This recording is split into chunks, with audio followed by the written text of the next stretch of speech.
Welcome to the Great Game Debate podcast, where friends come together to talk, debate, and disrespect each other's video game takes. I'm Jonah Gomez. I'm going to be hosting today. Caden, we're sorry you got stuck in traffic and this, that, and the other thing. We will miss you, especially on today's episode, but got to keep it rolling. So, we got the Saucy Aussie, Steven. How you doing, sir? Good. Ready to talk games. Hell yeah. And we got the man with the golden voice, Mateo. What's going on? I'm doing good. I'm bringing some indie love on this episode, which should be a good one, man. And taking us halfway from across the world, we have our good friend Beaten Down Brian. How are you doing, sir? Not too bad. It's nice to be back. Yes. All right. A global podcast. Yeah, we got the global podcast today. That's right, yeah. I hope you guys headed to the lands between and grabbed the Bloodhound's Fang, because it's time for the icebreaker. All right, Mateo, I'm going to pass it over to you for the icebreaker question. Yeah, I can do that. Let's see. This week for our icebreaker questions coming from Holden Hintz, our buddy over at How to Waste Your Time. He asked, what is a video game that awakens something in you? I was not a sports fan for the majority of my childhood. Then I got really into Madden 09 with one of my mates and learned the sport of football intimately just through playing it. That was like the gateway drug into sports kingdom, and I fell in love with baseball, basketball, UFC, etc. All after Madden 09 woke my love of sports. I can read, I swear.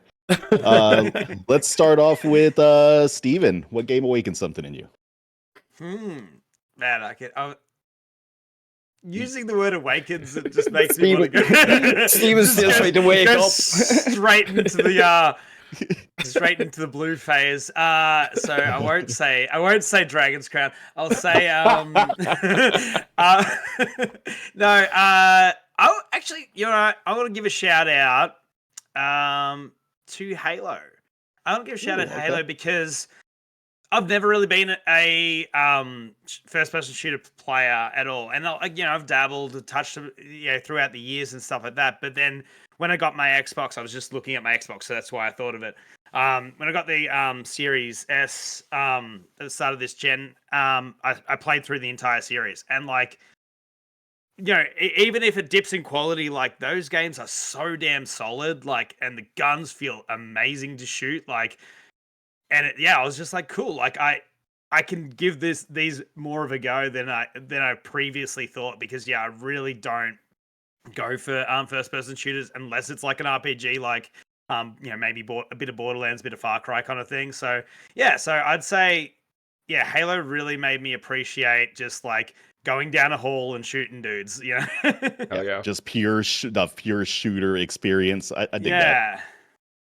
What do you got for us, Jonah? What awakens something in you? I think I'm gonna have to go with the OG Titanfall 1, because that's really what got me into good movement and first-person shooting on PC, because I didn't have an Xbox One when that game released, but I did have my first PC, and I was like, oh, this is actually really interesting, playing with your wrist and using your left hand more for movement and everything. So Titanfall 1 awoken my PC gamer. Did that have the peeking mechanic in it? Is it one of those ones? I never played Titanfall. I don't think it had the lean. Oh. Okay. But it did have the crazy wall running and all sorts of stuff. Makes sense. What do you got for us? I was just going to say Titanfall 2 gets all the love, but Titanfall 2 was just Titanfall 1 with a campaign. With the campaign, yeah. Yeah, like the multiplayer was absolutely there in Titanfall 1. Like that game doesn't get enough love. It doesn't. I think sometimes for that because I had an Xbox One at launch and that's how I ended up playing it. And I got so into that multiplayer, which is So just good. not like me at all. Yeah.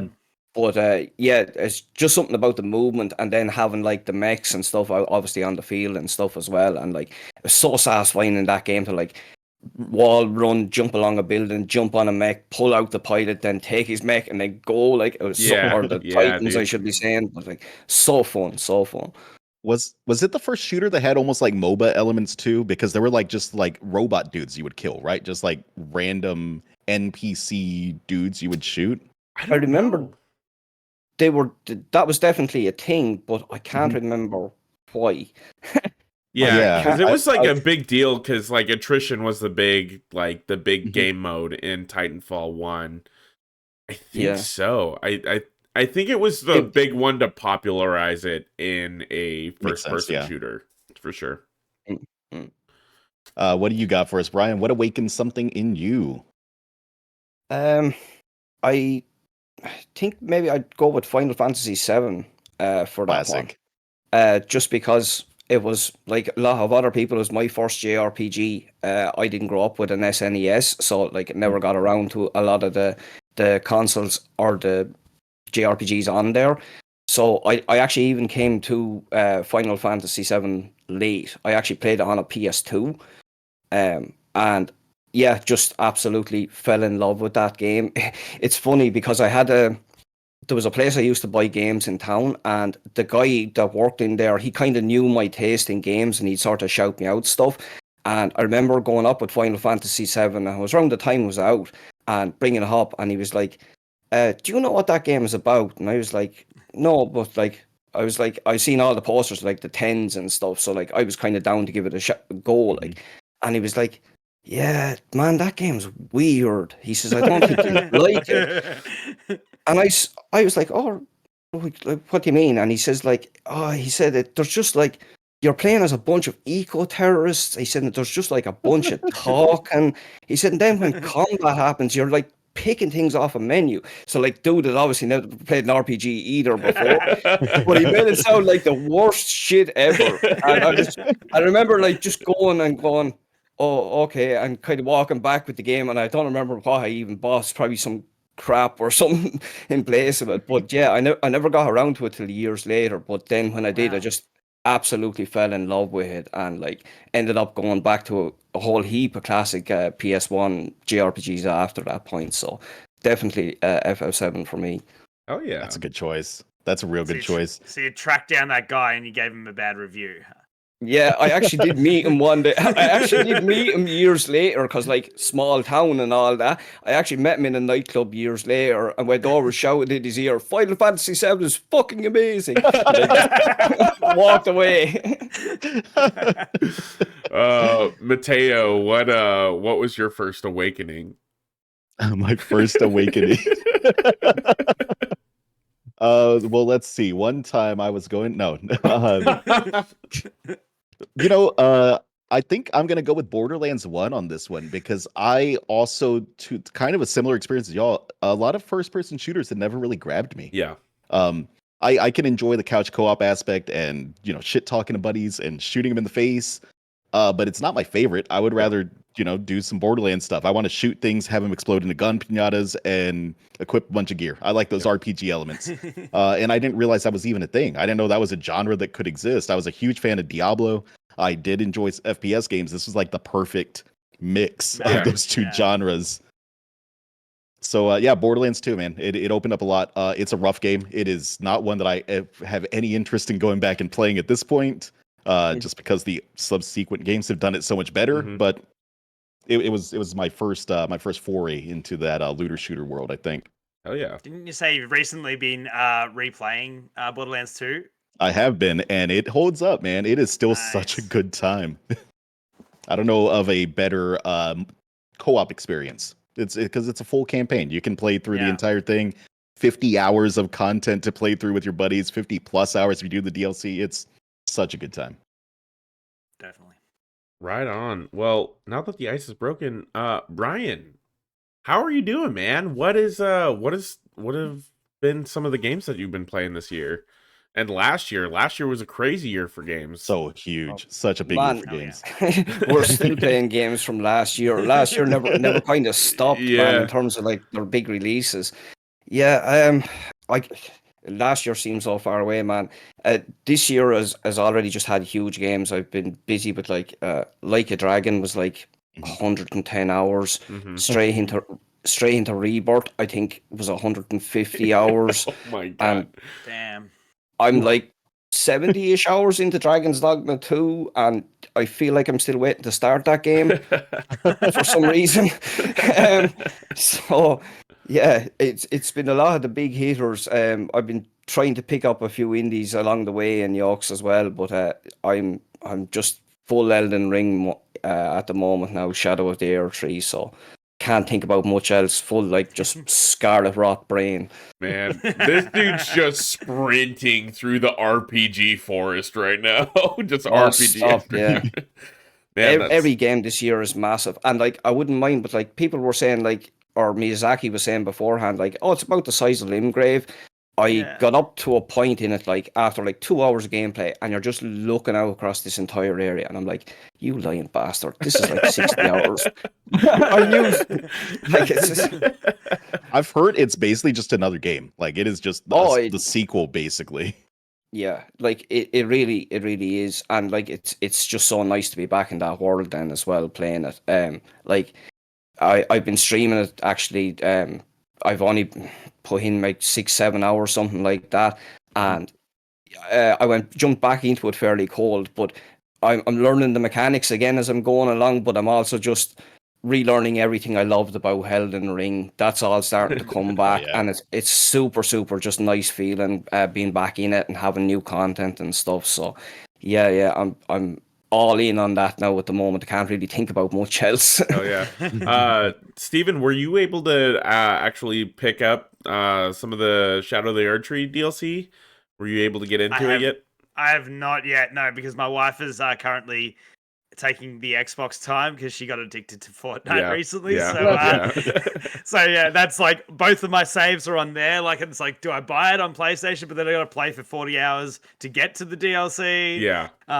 Yeah. So I think I've just got to find my time to actually get amongst it. But I'm so damn excited, dude. Like, I am terrible at FromSoft DLCs. They are always very hard. Like I can beat Artorias of the Abyss, and that's about the only DLC I've beaten in the FromSoft because they're just so damn hard. So explain to me something here, Steven. Or actually I guess Brian as well. Any of our Elden Lords here. There's not full co-op in the game, right? You can just summon people in for bosses. So Steven and I could not just run through the full game together or anything. That's definitely the biggest weakness of FromSoft's design entirely is its very weak co-op. Like, yeah, you can start at the start of a boss fight, and sometimes you can roam around the area before a boss, but then once you beat the boss, then you get, desynced. Yeah, Gotcha. You basically you have to put in the work to get to the boss first before you can then do co-op and go back through the area. And at that point, it's kind of pointless because you wanted the help to get through that area in the first place, sort of thing. Yeah, it's a bit like Monster Hunter World. Have to find the boss, watch the cutscene. The other person has to find the boss, watch the cutscene. Then you can exit out, and then you can go back into it and play together. Yeah. Oh, go ahead. I was just going to say it's one of those things where like it's just gotten to the point of being kind of frustrating now. Like, at first it was like, oh, this is weird, and there's a kink to it and all this, but like after so many of these games, it's like just gives people a co-op option. It's like they've given so many options to make Elden Ring easier with all the spirit summons and stuff. It's like, why can I not? I can't spirit summon if I've got an NPC, like another person playing with me, and that's like the way you balance it. Like, it would be perfect. I suppose like maybe there's the side of it, just the tech side of it too. Maybe like there is something harder about doing that, about creating a world where like you have to have the two players. Like, what happens if one player goes one way and one player goes another way? That sort of thing. So you have to sort of account for that. So maybe there's, but like even I think a good trade off in like Elden Ring especially would be just in the dungeons. at the start of the dungeon. You can summon someone, bring them through the dungeon with you, and then they're good to go. Because like the open world, you're not going to struggle too much anyway. Yeah, you know, though, even in like games that they specifically designed with like multiplayer in mind, because I've also been playing through Diablo 4 again recently. Even those have some weird kinks with their multiplayer too. Like there's dungeons that one person will be able to go into as part of their quest line, and you can't go into them. But if you leave the party and come back and then go teleport directly to the person, boom, you're in the same dungeon. Yeah. But why do we have to go through all this process? I was talking with my buddy Austin, friend of the show, yesterday when we were at that concert, and he was saying that Miyazaki actually gave a shout out to the modders who had created the seamless multiplayer co-op, the seamless co-op. He's like, I love what you guys have done with that mod is really awesome. It's just not the direction we were taking the game, but I love that it has become a factor through modding. So it's cool that he's like recognizing stuff like that and shouting it out while he's doing interviews and stuff. Hire them on the team for the next one, dude. Yeah. Bring them on. Well, I was just going to say, even the fact he's acknowledging it is, you know, might plant the seed now to like, okay, next one now, it's time, like, you know, or whatever. But I know some people are going to cry about that whenever that day comes, but like, it's going to be great. That's going to be great news for so many more people. Like, who the hell cares? Just to get more people into the game. I mean, if you beat it with friends, though, it doesn't really count, though, right? Like, it's not. Oh yeah. Like, if you beat it with your eyes open, it doesn't count. Like, do you even play Souls games? You like, have to play like this, and you have to kind of tilt your head a little bit as well. Yeah. You have to play on a Guitar Hero controller for it to really count. It's just like the Yakuza. You have to cut off your pinky finger, and like, you know, otherwise you're just not playing.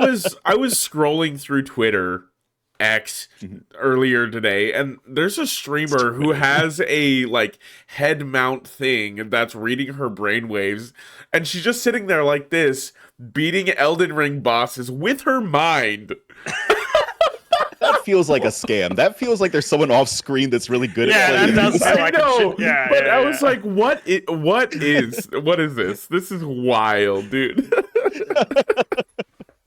I think it peaked at bananas, like getting the electrical impulses from bananas. That was so funny. That was the dude that wired up the Fisher Price controller to actually be a controller. Oh man. All right. Well, before we move on to the meat and potatoes of this episode, we got to shout out our patrons. We have Aunt J, Austin Sheen, Aviator Gamer, Dakota Falk, Pucho, Randall Reborn, Cherie Clark, and Wes Bates. We got a couple extra names in there because we got some new patrons. Thank you all. And shout out. And with that, we'll move on to our SGF Top 5. Welcome back. Okay. It's Summer Games Fest. It's the new E3 of the season. We gotta talk about some motherfucking games. And to do that, we're gonna do our yearly tradition of going round robin talking about our top 5s. We're each gonna talk about our top 5s, and then at the end, we'll do honorable mentions, and we'll also get Caden's takes. He sent them to us earlier today. So kicking it off, I think I'm gonna pass it over to Brian. What was your number 5 of Summer Games Fest? So I'll put my number 5 down for South of Midnight. Oh, which is probably one I'm robbing from Stephen, I would presume. I think this was on yours last year, so sorry about that. Yeah, that's all good. Yeah, it's the new game from Compulsion Games, who did We Happy Few. Yeah. And yeah, just a really, really good showing. I thought at this year's show, just that game has got an absolutely beautiful art style and animation and stuff. And it just, like, they had the character of the catfish and with the Louisiana accent and stuff. Just like a really good vibe, a really good fun atmosphere, I think, to that game. Yeah, I just really enjoyed the tone of it and stuff. The only thing that gave me a little bit of pause is maybe, like, we got little snippets of gameplay, and it all it all looked very nice. It actually kind of reminded me of both Kina Yeah. and Yeah, I was Oh, about to yeah. say. Yeah. yeah, It literally, 100% looks like that. just the movement then kind of reminded me of Infamous, actually, which is definitely not a bad thing. Yeah, because I sure. definitely, Yeah, for sure. yeah, Yeah, but had a I de- very long, like, grappling dash sort of move when she jumped Yeah. across that. Yeah. Mhm. you can seem to then you can glide when you hit the tunnels and stuff. It looks like as well. Mm. But yeah, it looked like a fun sequence to play through. The only one thing that really gave me the pause was just the combat. It did look like a little Yeah. kind of hack and slash, for better or Yeah. worse. Like, Mhm. Yeah, it so was a little bit generic, and I was about to bring it up too. Sorry to cut you off, but yeah, I was thinking Kina when I saw it as well, and Mm. even the, you're fixing the forest like exactly the same as Kina as well. yeah, And yeah, I played that game this year. that PS2 3D action platformer vibe. That's how I felt about Yeah. Kena, at least. It's Yeah. like it's Yeah. Yeah, for sure. And that's the thing. Like at first, it seemed like, oh my god, this is like gonna be like one of the greatest ones ever because it came from an animation studio. But it showed through their faults in that game were that yes, they're an animation studio, so their cutscenes looked really nice, but then the gameplay was like it was fine. It was serviceable, but it definitely wore thin by the end, and the bosses weren't fantastic. You could cheese a lot of them. Yeah. So yeah, that's my definite my worry about it. But man, I'm looking so forward to the characters, the music, the art style, the how it's animated, all that sort of stuff. It is so hyped for me. I know that a lot of people were lukewarm on We Happy Few. I thought it looked good. It was like, ooh, another Bioshock like sort of experience, but it didn't hit. I don't know if it was because of story or if it was because of performance, but I don't know exactly why that game didn't hit. But yeah, like I don't know anyone that played it, so but Yeah. I'm looking forward to it. Yeah. Yeah, it seems like it's going to be a fun world to get into. Like, even if the combat's kind of mid, like y'all said, the music, the art, there's so Yeah, much that'll that's get going to me be through. lovable 100%. about it. I am Yeah. curious of whether it's going to be like an open region game or if it's going to be pretty linear adventure. Like obviously you were traversing through an area, but it actually looked quite linear. The area you were Yeah. traversing Mhm. through. And Mhm. that's it. Like it gave me Uncharted vibes in the fact of like getting on the big catfish felt like, oh, this is chapter 3, and like we're just entering the start of Yeah. chapter Yeah, 3. yeah. And, yeah. Well, like I just to be clear, I don't see linear as a bad word necessarily. I actually, No. I'm an advocate for linear games sometimes because I think like it allows you to do things that you simply can't do in open world games sometimes. Like, it allows you 100%. to do like set piece moments and stuff. So if Mhm. that's what they want to do, I'm on board with it. I'm just 100%. wondering, Oh, I'm- yeah. I'm just more all the valid curious which way it's criticisms. going. All the valid criticisms about Elden Ring and curation, like, oh man, the legacy dungeons are amazing because they're like Dark Souls, and then the open world can be a bit bland because you can just avoid everything. But it's like, there's definitely awesome things about linear games and awesome things about open world games. So yeah, no, that is also my number 5. So I just wanted to chuck it in there just because the showing was good, but I had seen it last year, still hyped as hell for it. And yeah, it didn't.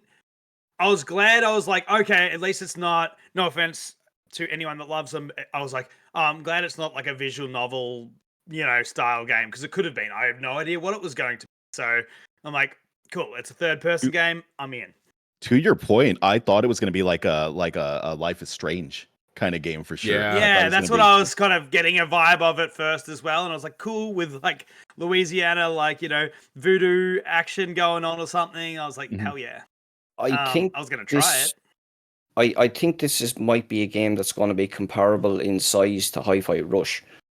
Funnily enough, Oh, okay.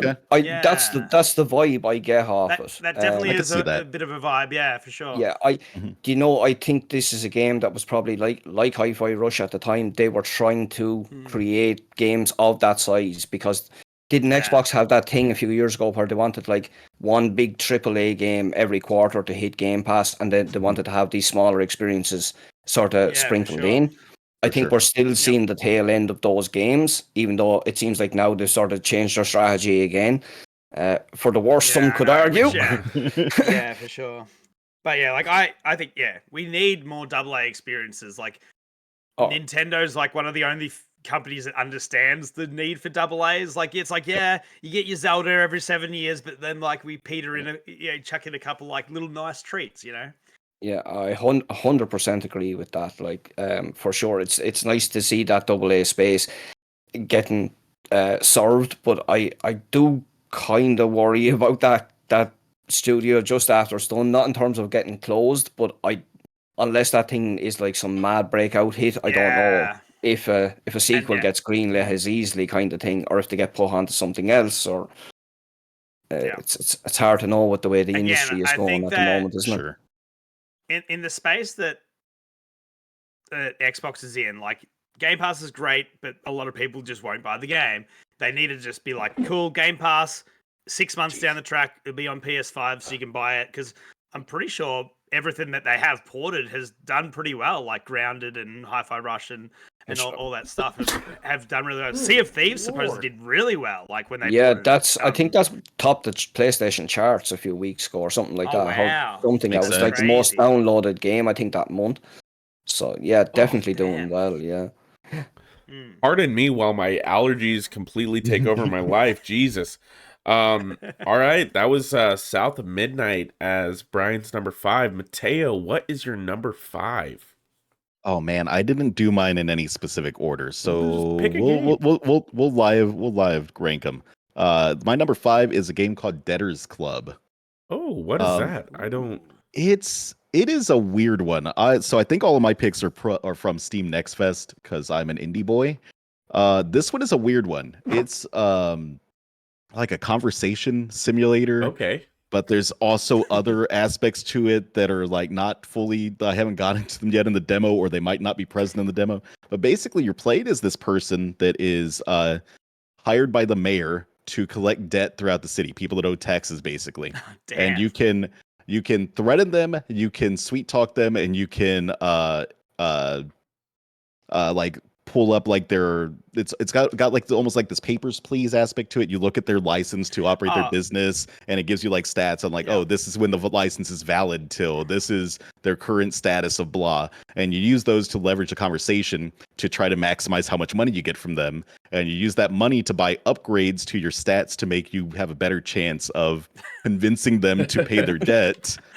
Or to make your threatening with your collectors that you can send out to them more effective. Wow. It's capitalist Mateo here. Yeah. It's super weird because it seems like there's like moral choices in the game. You can choose to go with the mayor, who comes off as very corrupt, or there's like this other group that starts sending you letters and trying to get you to work against him secretly. It looks like it's going to be weird. The trailer has like some kind of like mini game where it's like synchronized dancing with like seniors, like retirees, and it just looks like it has a bunch of crazy stuff. It looks bizarre. The demo was fun, and I think it might have some potential to be one of those like weird games you play through on a weekend or something when it's raining or something. All right, what was that one called? By the way, it's called Debtor's Club. Oh, Debtor's Club. The way you explained it, it definitely gives off more parody, jokey vibes than Papers, Please. Because, like, yes, I've been very interested in Papers, Please, but I never want to play it because that would just depress the shit out of me. Because I would just be like, let them all in. Papers, Please gets really dark too. Like, there's a part where like your booth gets like suicide bombed or something. Like, it is that game gets real dark real fast. But this one, definitely more lighthearted, more goofy. It's like to me, it almost looks like it's going to be a combination of Papers, Please and like WarioWare or something. Okay. It's going to have weird, bizarre little mini games. And with the main core being the debt collection. I'm just trying to actually visualize it, Mateo. What does it play like? Like, what's the perspective of the game? It's mostly menus. I heard a thing the other day that all games are either, I forget what it was, menus or parkour. Menus or parkour. That was you, right? Yeah, this game falls way more on the menus side than the parkour side. So it'd be something like Citizen Sleeper, for instance. Something like that. I could see that being like a good comparison for it. Yeah. No, I was just trying to get an idea Mhm. of it, because I was trying to visualize the game you were describing, and I was like, It's got some real crunchy like 90s, like children's animation vibes to it too. I think it's going to be a very weird one. It might be a game that's like me and 5 other people enjoy, but I'm going to keep my eye yeah. on it either way. Hey, yeah. sometimes those are the best games. Mhm. Yeah. Nice. So Debtors Club sounds pretty cool. Steven, I know you said that South of Midnight was your number 5. Do you have a fill-in for number 5, or you want to just keep moving? I barely watched any videos, so if I get to 5 games, I'll be doing good. So I apologize. I just haven't caught up this year. No, that's all right. I'm wanting to be surprised, and all the games that are coming out, like I already know are coming out, like that I'm hyped about. Like literally, the only goatee I'm waiting for is Cat Quest 3.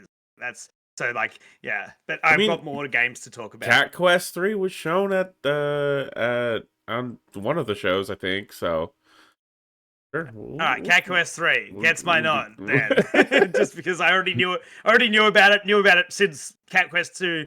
Like once you finish Cat Quest 2, you already got a little tease that Cat Quest 3 was coming. Okay. But man, what a jolly game series that is. Like you can play Cat Quest 1 for like $2. Cat Quest 2 is co-op, so play it with your partner, Ooh. Mateo. Bang a co-op game. It's just I love that it's a real time combat sort of Diablo-ish game with a whole heap of cat puns. But yeah, like you just get overpowered so quickly in that game, and it's just jolly times. But my thing about like Diablo likes or any sort of like dungeon crawler is you just don't feel like you're doing anything other than just clicking buttons. Like whereas like you actually have to dodge roll, and you have to think about like what move you're gonna do and your loadout and stuff like that. It's funny What's that that? you mentioned that. It's real funny you mentioned that. So I've been playing Diablo 4, like I mentioned, right? And I was realizing the other day, I'm not even paying attention to what's on the screen. If you asked me, like you pause the game at any given moment, you're like, what is on the screen right now? I could not answer you because all I'm looking for is like it's like weird visual cues. I'm looking for red things to click. I'm looking on my little mini map. Yeah. I am not paying attention to my character at all. I have no actual recollection of what any particular frame in that game looks like. Yeah. Yeah, there's like I played through Diablo 3 with my son. I'm a good parent, trust me. Um, and It's there got was a literally one a quest that I cartoony art remember style. that I was like, sorry? It's got a Yeah, cartoony art style.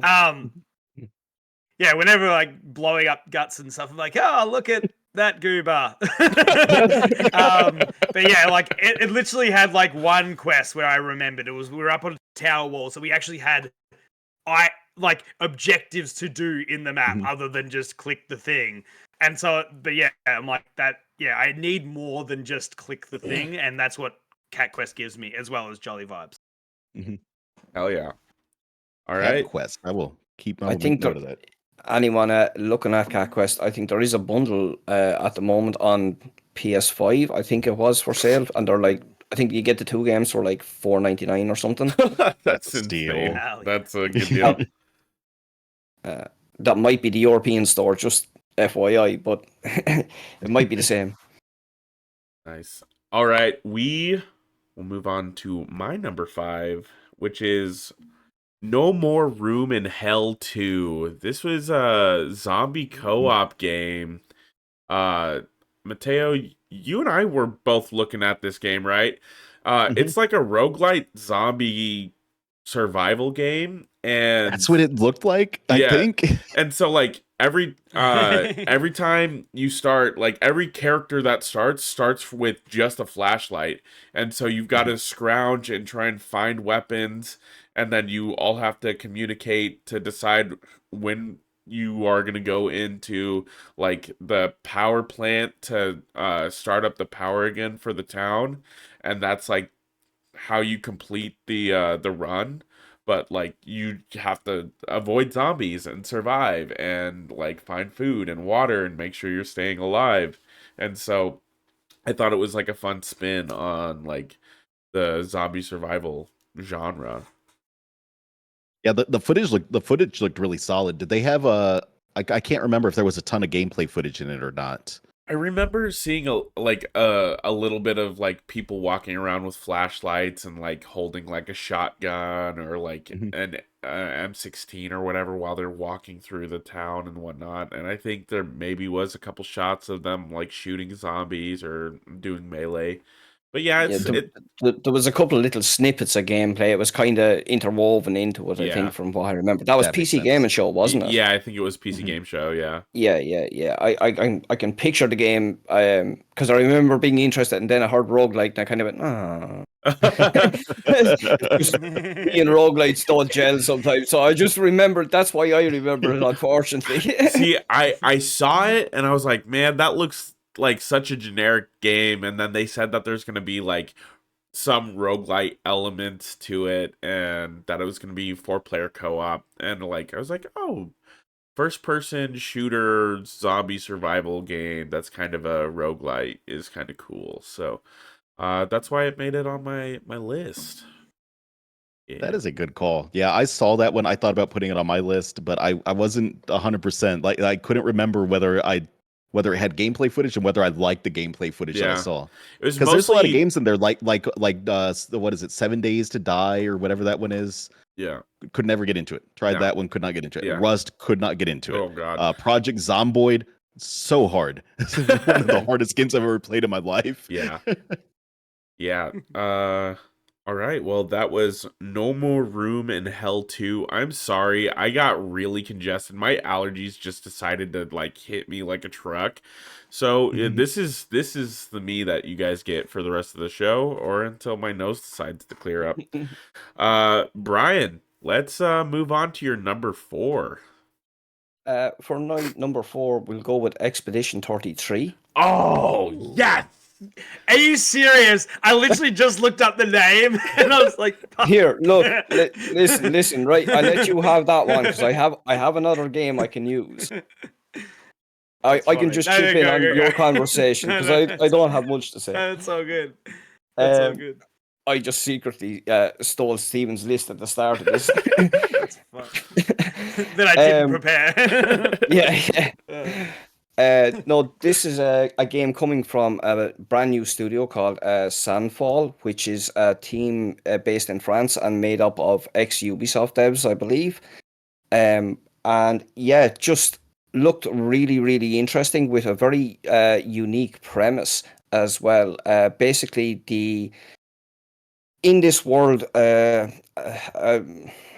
someone exists that's called the Painter, and every year that painter comes along and paints a new number on like a big monument or something like this, and basically every year that number is getting lower.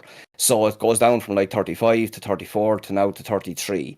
And what happens is anybody who is over that age in that world just basically gets Thanos snapped and disappears into like a fine mist, basically. And the people that are left surviving have decided to start taking on these expeditions to try and go and to kill the painter. And it looks like your main character is going to be one of the people that's going on these expeditions. And they haven't given a whole lot of information, I don't think, about like how you're going to be getting there or if it's open world or what. But like everything about it just looks for, this is, I think, still a fairly small studio, but like it looks like a big budget game. And like the animations, there's a lot of variety in just like the areas you were going through. And I think one of the most interesting things about it is it turns out it's actually turn-based as well, but turn-based with a blend of some real-time elements. Yeah. We're still not 100% clear on that, or I'm not anyway. I think there's something about you're going to be like, while the majority of it is going to be turn-based, you can dodge, parry, and I think maybe do some other stuff in real time as yeah. well. So I suppose like it's Mario Party, or not Mario Party, Super Mario Mario RPG or RPG. something. Mario Party.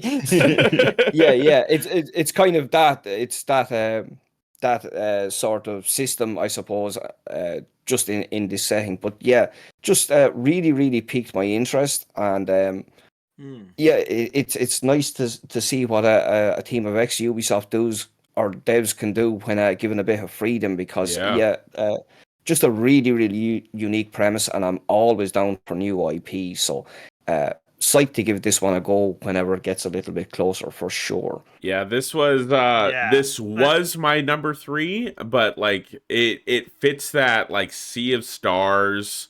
Like the reason why I love Sea of Stars so much is you had that interaction during the turn-based combat. So I'm not just sitting there watching the opponent do their turns and attack me. I can block, I can interact and stuff while doing it. And so that's like, I think that's becoming my version of turn-based combat that I really enjoy playing. So like when I saw this, I was like, oh, this looks like a Ubisoft game with a really unique, cool combat system. So I was like, I'm super in.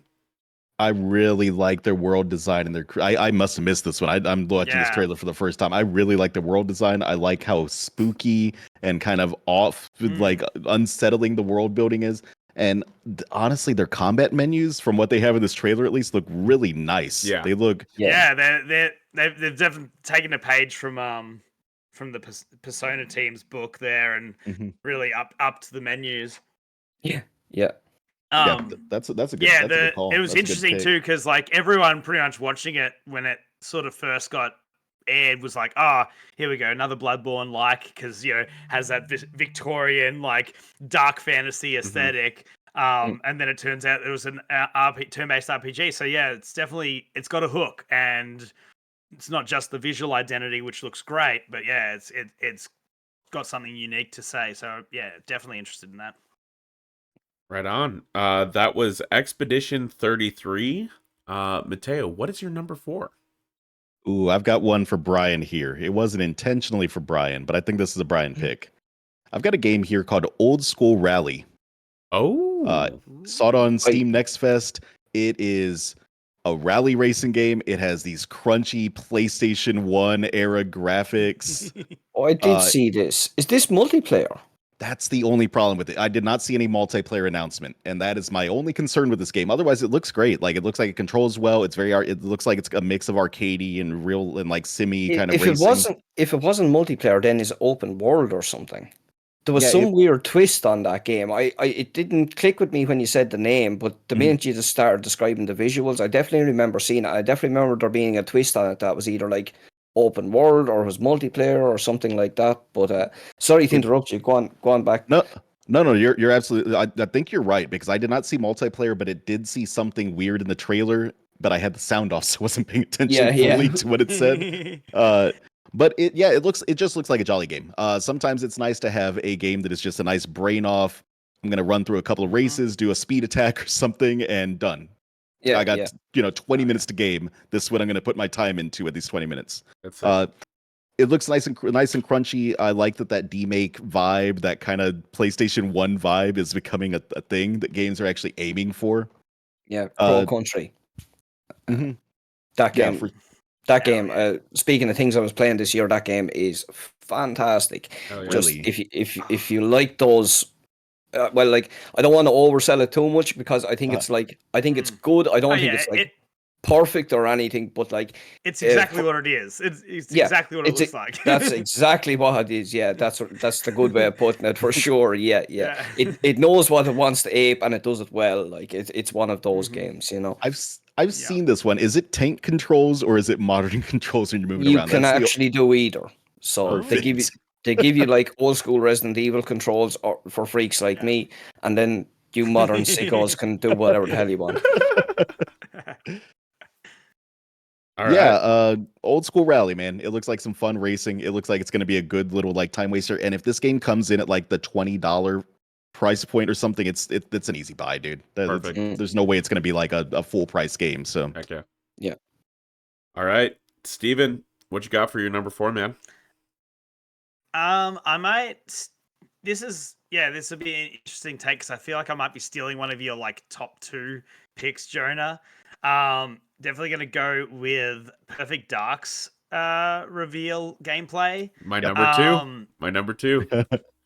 yeah, because yeah, Was on my list as well. again, Yeah. as I said, first person shooters not really my thing, but I like new things, new mechanics, Mhm. and it's. I would say it plays it fairly. It plays into expectations. You sort of get a far sight visual. You see through walls. You see the enemies. You're doing some. The cool thing is they've added parkour, and they've gone like, ooh, mirror, like let's add Mirror's Edge, because not Yeah. really many people have done Mirror's Edge since.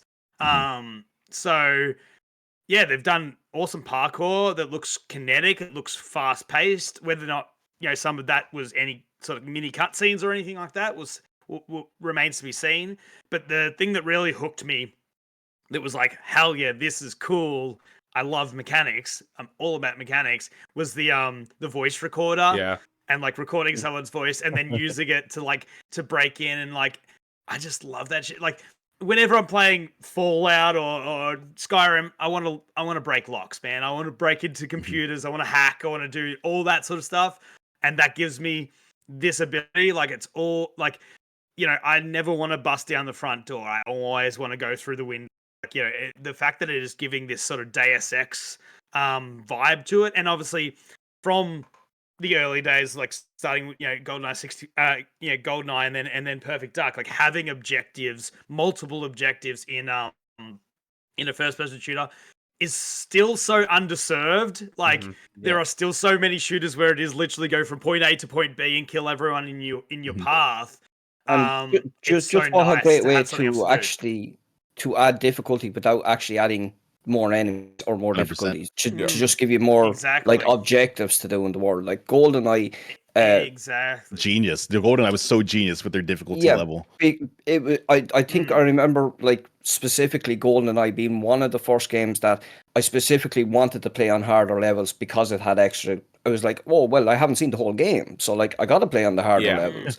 And like, yeah, it's like you said, Stephen. It's definitely an underserved thing, especially with shooters, because like, I suppose the thing nowadays is that like, if they create something, they want every player to see it. They don't want to lock it behind the difficulty and stuff like that. So they want everyone to see everything on the first run. So I suppose that's why they've kind of leaned more towards the immersive sim element of it. Whereas, like, you go back on a rerun now, and maybe you can go about something in a different way or whatever. Like, but that's the beauty of the new Hitman trilogy. Like I only played the first one. We played it for a game club.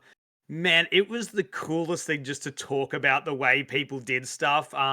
Miss Riven, who does the music for the podcast, is just an absolute genius at these games. He like gets into the weeds and like finds out all the secrets, and like he's like, oh yeah, you could like turn into a scarecrow and have like freaking demon powers and all this. It's like what? And like the idea that stuff's just beyond your reach, but sometimes you get something really cool, or sometimes you just fumble it and you have to kick down the door, so to speak. I love that. Like, it felt like in the first Dishonored, because I didn't play Dishonored 2, and everyone loves Dishonored 2. I only played the first one. It was like, this is a stealth game. If you fail, we have really bad combat that you won't like doing, so don't get caught, was kind of the thing. And that always felt the same with a lot of stealth games. It's like, never get caught because it just sucks. Like, whereas like Perfect Dark's a shooter, but it's offering these Deus Ex things, or at least a trailer. It's saying, it's giving that vibe. Yeah, that's hype. Yeah. I do hope that trailer didn't oversell those. Yeah, elements. that is the kind that it's like, you do it one time. yeah. Why Even has it taken us so long to get a shooter that brings back those, like, y'all mentioned GoldenEye, and of course like the original Perfect Dark games, right? They were very like gadget based shooters, right? Like that was the fun stuff with GoldenEye. It's like, oh cool, I get to use my watch laser on this level. Or I miss gadgets being such a thing in shooters, and now it's all about the attachments on your gun. Yeah, it's because of Call of Duty, because like if you're gonna make a first person shooter, it's gotta have like multiplayer and stuff. Like that's been like a hole that I've been like kind of stuck in recently, is I've been wanting like a good first person shooter, like with like a story-driven first-person shooter, like Same. Deus Ex, Man, Mankind Divided, and Human there's a- Revolution. Like I love those games; they're so sick. But There's a game that may come up in conversation. I know that it's in Caden's list. That has a gun that I have not seen before in a first-person shooter. So we'll see if we talk about it in a minute. all right, well, that was Perfect Dark. We're gonna move on to my number 4, and then we'll take a quick break afterwards. My number 4, I just switched it up. Oh, is gonna be Indiana Jones. We finally got to Ooh. see Nice. some more of this, and you know what? Troy Baker knocking it out of the park, being Indy. Like, man, I'm so excited for this game. I love the indie films. I am just ready to go on another Indiana Jones adventure. You're a big fan of the Crystal Skull, right? Oh yeah, that's the best one. Oh, yeah. I think Troy Baker Gotta get some mutt action. I think Troy Baker sounded an awful lot better as Indy this time around compared to the last Yeah. trailer we Yeah. got. Like the first time we got that trailer, it was like that's Troy Baker, but like this time around, it did very much sound like Harrison Ford, I think, and he even got like some of the pronunciations and stuff. You could sort of hear it in it, where I think he was just kind of nailing it. I think that game is 100% striking the right tone for an Indiana Jones game, and it's very funny to me that like they're on finding like a ship out in the middle of nowhere, because like when Uncharted 1 came out, it was an Indiana Jones rip-off, and this game is 100% now ripping off Uncharted 1, finding the tanker out in the middle of the jungle. But the only one thing I would have liked to see in a little bit more gameplay. It was for sure. This was a nice tonal trailer, but we had a tonal trailer the last time as well. That was a kind of a theme across Xbox. I noticed this year as well that like we got a lot of games that came back and they still only got a kind of a tonal trailer, like Fable came back, and like it was another one where I would have liked to see a little bit more gameplay. With the Indiana Jones games, do we want it to be more linear? Do we want is that required for a good Indiana Jones game? Because you don't want a bunch of side nonsense. I want it to be distract, right? Awesome. Like I always love it about any game. Like I think that's a missing part of Uncharted is to go back to a house and see the treasures you've got, because the treasures mean absolutely nothing in Uncharted. Like, sparkly thing on the ground, and then it's a massive jade statue, and like, why couldn't you put a jade statue that I could, pick up? Like, ugh. Yeah. But no, I agree with you. It's linear. I agree with you. I want it to be like a hub world, and you're going on like different missions. Yeah, exactly like what they did with it's Machine Games. I want them to do with what they did with Wolfenstein 2, the New Order, New Colossus. I'm just thinking of the New Colossus. I'm just thinking of the world map being like the brown parchment paper, and you've got your little plane, and it has the little red line. It better have that red line, bro. Dude. Imagine that, but you're like going around, you're seeing all the treasures that Indy's has picked up, and it's like in his office. It's so sick. It'd be so rad. That's the thing. Having his like university like off would be really. Yeah.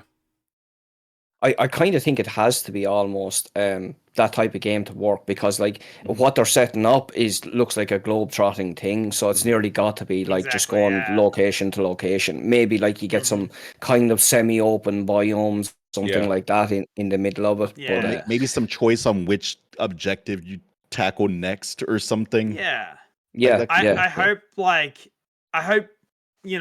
the death traps and stuff, like when you're getting into tombs and things like that, like I hope there's they're gonna be sick, dude. It's gonna be press X to dodge.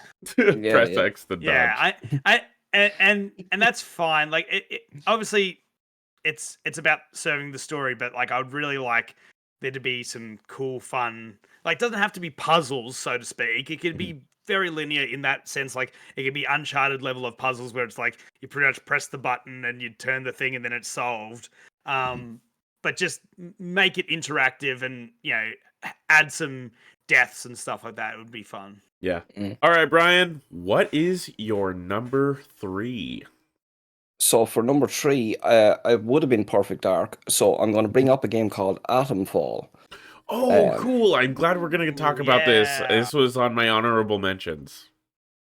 Yeah, so this one was it's from Rebellion, which is the Sniper Elite team, Yep. I believe. Cool. And basically it's set in London in end of the 50s, early 60s. It's actually based on not a nuclear disaster, so to speak, but there was an accident that had a nuclear, I think a processing plant or something like that in the UK back around that time where it caught on fire. And this is basically alternate history where that turned into a massive big accident, sort of, I guess, kind of on the scale of like Chernobyl or something like that. But they talk about bringing in elements of I suppose it's going to be pretty Fallout like is the first idea you get, but then they talk about bringing in elements from British folklore and then also like sci-fi stuff and saying they're taking a lot of inspiration from things like Doctor Who. Oh, So I'd Awesome. imagine it's kind of going to get weird, hell yeah. which I very much like the sound of. So yeah, there's not a whole lot of info out there on this one. I was trying to look up to see anything game or had an article just basically running down some of the stuff, but yeah, not a lot to say with that one, but one I'm definitely going to be keeping an eye on going forward because the setting and stuff very much appeals to me too, sort of being out in the countryside and they talk about like you're going to just come across little pubs tucked away in the corner of a place and it's like very much British countryside as opposed to being in the city, I think. Maybe you're going to hit a city later on in it or whatever. But yeah, it sounds like an interesting concept anyway. And good timing on their part because they could very much capitalize on the Fallout hype at the moment, I'm guessing. Yeah, absolutely. For sure, man. I love that. I would love the retro futuristic aesthetic in general. It's just that's my favorite bit of sci-fi, dude, for sure. I like the aesthetic of Fallout more than I like most of the Fallout games, if I'm honest. Mateo, what is your number 3? Ooh, number 3. Let's go for a weird one. Coming off my love of Balatro and whatever that roulette game is that's very similar that I play. I think it's called like Bingle Bingle or something like that. I forget what the name of it is. I've got another one. This time it is based on the game Blackjack. Game is called Dungeons and Degenerate Gamblers. And in this game, you are going into pubs, you're designing your own deck, and you're playing blackjack against people to try to progress your way through these pubs and Interesting. Win, I guess. It's crazy that how these two games came out so close to each other. Just it makes because it's not like they could have gone, oh, what a cool game concept, and then just made that game, unless they met them at like a TwitchCon like a 5 years GDC ago, like a couple years ago. I played the demo of this wild. one. It's got such a fantastic, satisfying game loop. It's not quite as polished as Balatro. Balatro is a very polished game, especially for just being a solitaire simulator. This one looks a little bit rougher, but the gameplay loop is nice. I'm excited to see where they go with that one. I hope it has the same appeal to me as Balatro because that has been a very unexpected joy in my life. Oh yeah, that's sick. That's sick. And you gotta love the title, man. Dungeons and Degenerate Gamblers. That's good. Yeah. That's worth a few bucks alone. All right, Steven. What is your number 3? First of I'll get to my number 3 in just a second. I just want to quickly catch up for everyone on Caden's picks because he wasn't able to be here, and I just started to read his number 5, and it just made me laugh. So I've got to go through this one. His number 5 it was Fantasian, and his rundown for it is Fantasian breaks free from Apple Arcade, directed by the father of Final Fantasy, sacked up Gucci Mama. Scored by Nobuo Uematsu, pre-rendered backgrounds that are photographs of real-world miniature dioramas. Give it to me now. This game has looked really cool, like ever since it got first revealed. But yeah, it's awesome that it's finally off of Apple Arcade because who has Apple Arcade. His number 4, which we watched the trailer of last week, I think it was Zoocosis. Oh Yeah. Man, what a That one looks creepy ass so game. wild. I almost put this Like- on my list. Yeah. It was definitely one I went back and rewatched that trailer of. I was just like, what am I looking at here at times? Like, when the it's just- giraffe turns into the weird scorpion spider thing and just starts Yeah. scuttling and it's huge. I'm like, no, Ugh. things that big Yeah. shouldn't scuttle. That's not. Oh, man. Yeah. That thing had so many legs. That's too Yeah. many legs for a thing to have. Yeah. Yeah, but he just says, what if John Carpenter's The Thing happened in a zoo? Yes, please. Facts. That gives me all the heebie-jeebies. No, thank you. Especially because you're doing it. You're like making the mutants. It's like, nah, I'm good. And this is interesting. I don't think it'll be my number 3. Caden shouted out Metroid Prime 4 as his number 3, and he does go on to say like it didn't really show much, but like and for the average consumer, it might look like just more Metroid Prime. But like, yeah, the fact that it's alive, like, and myself and Caden texted about it, but just like the music, it looks quite crispy, as someone said in 900p. but yeah, like the music, the vibe, like it's all there. They show off just enough of the same stuff you know and love, so it does really feel like a demo reel because it didn't show anything new from the series. So we're really waiting to see more. But yeah, I have faith in Retro. Not that everyone from Retro is still there. It's not like, they're not like a in-house Nintendo studio that just has the same people that have worked there for 50 years, but like they still haven't released a dud. They've released like five games and they've all been bangers. So Sure. I have faith. We gotta talk. There's no way they showed that running on the Switch, right? That has to be on the Switch 2 or the Switch. That's why it's called Beyond, because you need to go beyond your first Nintendo Switch to play it. You gotta To the sync Super up Switch. you gotta sync up 2 Switches in order to play the one game. It's like you go, that's it. You go to the store and you buy it. Like, oh, this is for the Switch. You're like, yep, here you go, buy that, and now please give me an extra $500 so you can buy the next console. I think that one was on the Switch. Being honest about it. Oh, It was. It was. It's it's as good as the Switch can look, and the fact that they ran Metroid Prime Remastered 60 flat, like like Digital Foundry did this video, and it was just like a flat line, just like 60. Wow. And it was like pretty much no one else has ever developed a game that ran like that on the Switch. So definitely have faith. I mean, we're end of life basically on the Switch, right? We're at the very last bit of life they're getting out of that console. They better be good at like Is this optimizing games on this hardware by this point. is this gonna be the Last of Us of the Switch? Like, just like absolutely pushing the hardware to its maximum? Yeah. I think so. That's what I everyone think- said. Like it's gonna brick everyone's system, and everyone's gonna like go down with the shit. Yeah, It's going to be Breath of the Wild for the Wii U. Yeah, exactly. absolutely. Yeah. Like, yeah, the Swan song. Yeah, for sure. yeah. I fully expect that's going to be a launch game as well for Switch Gonna 2. be So like, two versions of it basically. Yeah. that was another one. I was just a tad disappointed in how they revealed some of these games. And like again, like this goes back to what I was saying about Fable earlier. It's just that they showed us that game. They showed us just the title card. Then it went away. Obviously, they had to restart development and stuff. And to come back and just give us kind of like, well, like here's a snippet of kind of barely anything. Yeah, here, look, you can scan. Oh, look, you can be a morph ball. And then like it's like at the end reveal was just like it's Silux.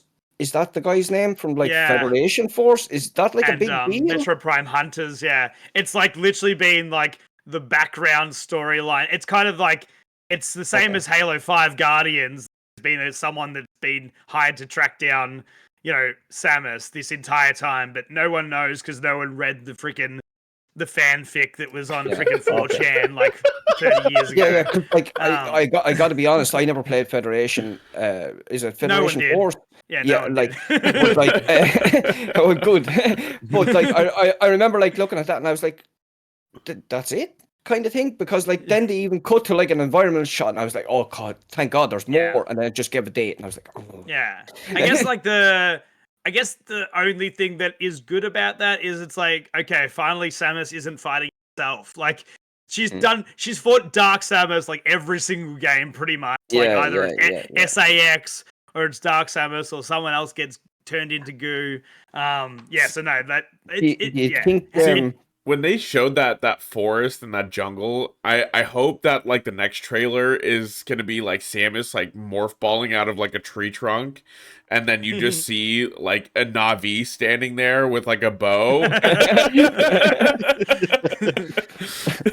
It did give those vibes. It gave the Nintendo version of those vibes because obviously we couldn't hit those Ubisoft graphics. But yeah, but my Psylocke, number 3. Sorry, yeah, go. Sorry, you were just going to say Psylocke. You said he was like hunting Samus. Was that it? Yeah, so he's all the way back from Hunters, and yeah, so he's been pretty much a bounty hunter. He's an opposing bounty hunter, but he like bred Metroids, so he's like got tamed Metroids. Oh, okay. Yeah. Okay. No, because that made me wonder. I wonder, is he going to be kind of chasing you down in some sequences, like a la Metroid Dread? Oh. Just because everybody seemed to enjoy that so much, I just wonder, is that sort of going to be integrated? I know Caden absolutely hated that. So I hated it too. Please That's don't. why I said it like that. Hey, let me make myself a note here for something to look up after the podcast. What is a Metroid? It's just jelly. It's Jelly goo with and legs. yeah, jelly and Jelly. teeth. Yeah. So yeah, my number 3. You're telling me you wouldn't eat one? It's If someone like puts that on a plate, you're going to eat that. a jelly with a brain I in hate it. jelly. I hate jelly. It is like the most bottom tier like birthday food. Don't give it to me. You're telling me that you're not gonna eat the Jello cake from Fallout? Ooh, I would tie that. I'd try it. Okay, what's your number 3? So anyway, Sorry. my number 3 came out of nowhere, and again, I love charm. I love a new visual identity, and that is the new Mario and Luigi brothership. Yes, this is my number 3 too, dude. The name. I have played only a little bit. The name's so dumb. Everyone's gonna be putting some freaking incest porn on the internet for sure. It's such a good name, bro. Brothership. Oh my! But it's God. an actual ship. It's an actual ship that they're going on. It's a double entendre, dude. It's such a good name. What's the other? I think it's a triple entendre for everyone on. Anyway, man, the vision, like just the animation, it's goofy. They're all jello, like they're made of jelly, but like they're all bouncing around. Oh, it's just cute. It looks jolly. Cute. Like and I've seen from a distance Mario and Luigi, and I played a little bit when they dropped the Game Boy Advance on the Nintendo Switch. And yeah, really nice game. Super solid series. Again, like I love it when Mario gets really goofy. Like, and that's like the best part of Mario, when it's just, this is dumb. Like, and it's intentionally dumb. Like, and they just have fun with it. So that's what really, really hooked me about that trailer. It was just, it looked like a heap of fun. Like, and just the moves you do. Like, I've been playing Thousand Year Door, and that's like, again, super jolly, lots of good jokes in it. But like the moves are pretty, like, you know, kind of safe. You know, you use your hammer, you jump things. The moves are pretty basic, especially compared to like something like Origami King, where you're doing all these more bunch of folding, you know, big mega moves and stuff. So this just gives that vibe of just like, what if Mario was an anime, you know, shonen protagonist kind of thing. Like, and yeah, it's just cool. Yeah, no. I again, just like that interactive turn-based combat, it's my cup of tea nowadays. Mhm. I'm all here for it. So it's all It's I a good have way to to say. keep the genre fresh, honestly. Yeah, It it yeah. it, it gets so stale just pressing and waiting for a thing to happen. Just Mm. Just to back up Stephen on the art style as well, I love the art style change and just the direction of it. I think it was nice to see it freshened up again, and I think they just 100% nailed that this time around. It looks Yeah. like just looks really incredible. Yeah. Yeah, the last two Mario games, both Wonder and this, like both look awesome. Like having Mhm. just new art styles is good. Yeah, And yeah. I love that they're like getting Luigi as much in the spotlight nowadays as Mario, because like, yeah, Mario's great, but Luigi's my boy. I love Luigi. Mm. That's my That dude. that was one of the coolest things about Thousand Year Door that I've like really appreciated because I didn't know anything about it other than everyone's amazing. And it's been pretty damn cool. But every Mhm. time you go back to the main town, you see Luigi and he tells you about what he's been doing adventure. So he's having his own adventure at the same time you are, and he's doing the exact same sort of stuff. And he's like, I went to the Berry Kingdom and I had to, turn myself into this, and then and it's really, really cool. And I'm like, wow, how have we not had this game? Because just the fact that he's telling me the stories, I'm like, I want to play that too. Yeah. All right. Well, I think we'll move on to my new number 3. We're gonna be real quick with this one. It's gonna be Call of Duty Black Ops 6. I'm just gonna get into the nitty gritty of like the combat and how they're changing like the mechanics and the movement of the game, because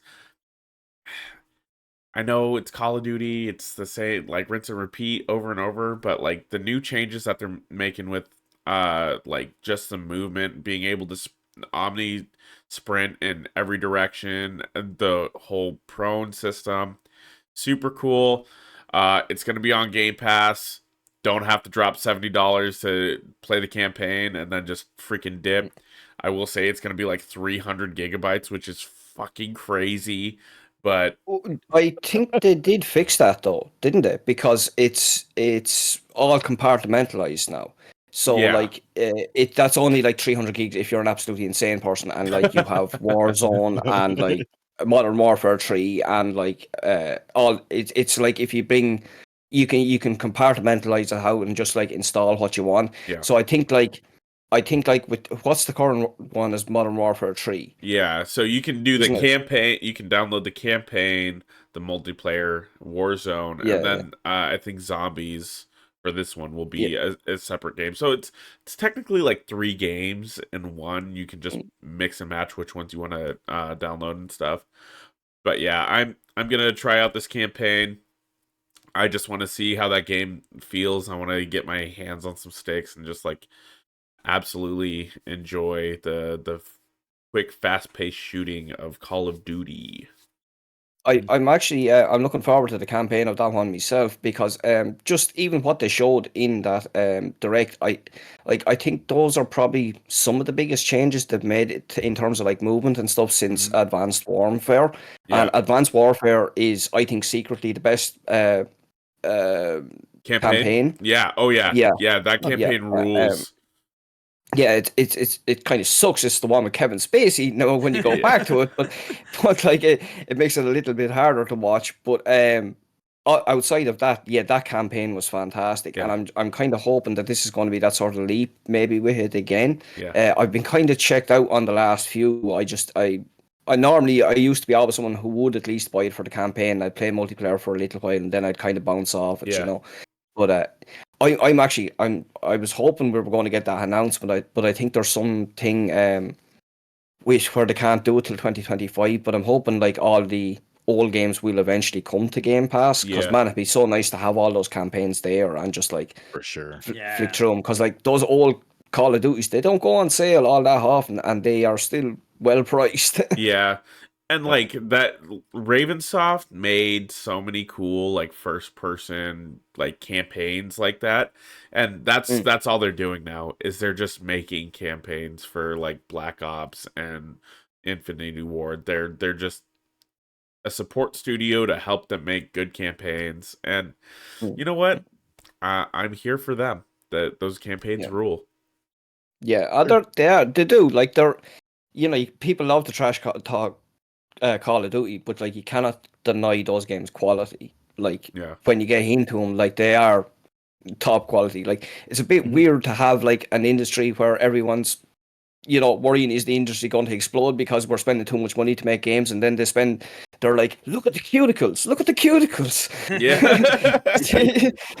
But like outside of that, like when you get into those games, they are always just like rock solid, and they're extremely well made. Like they definitely don't spare expense on them. Like, so you have to give them credit where credit is due.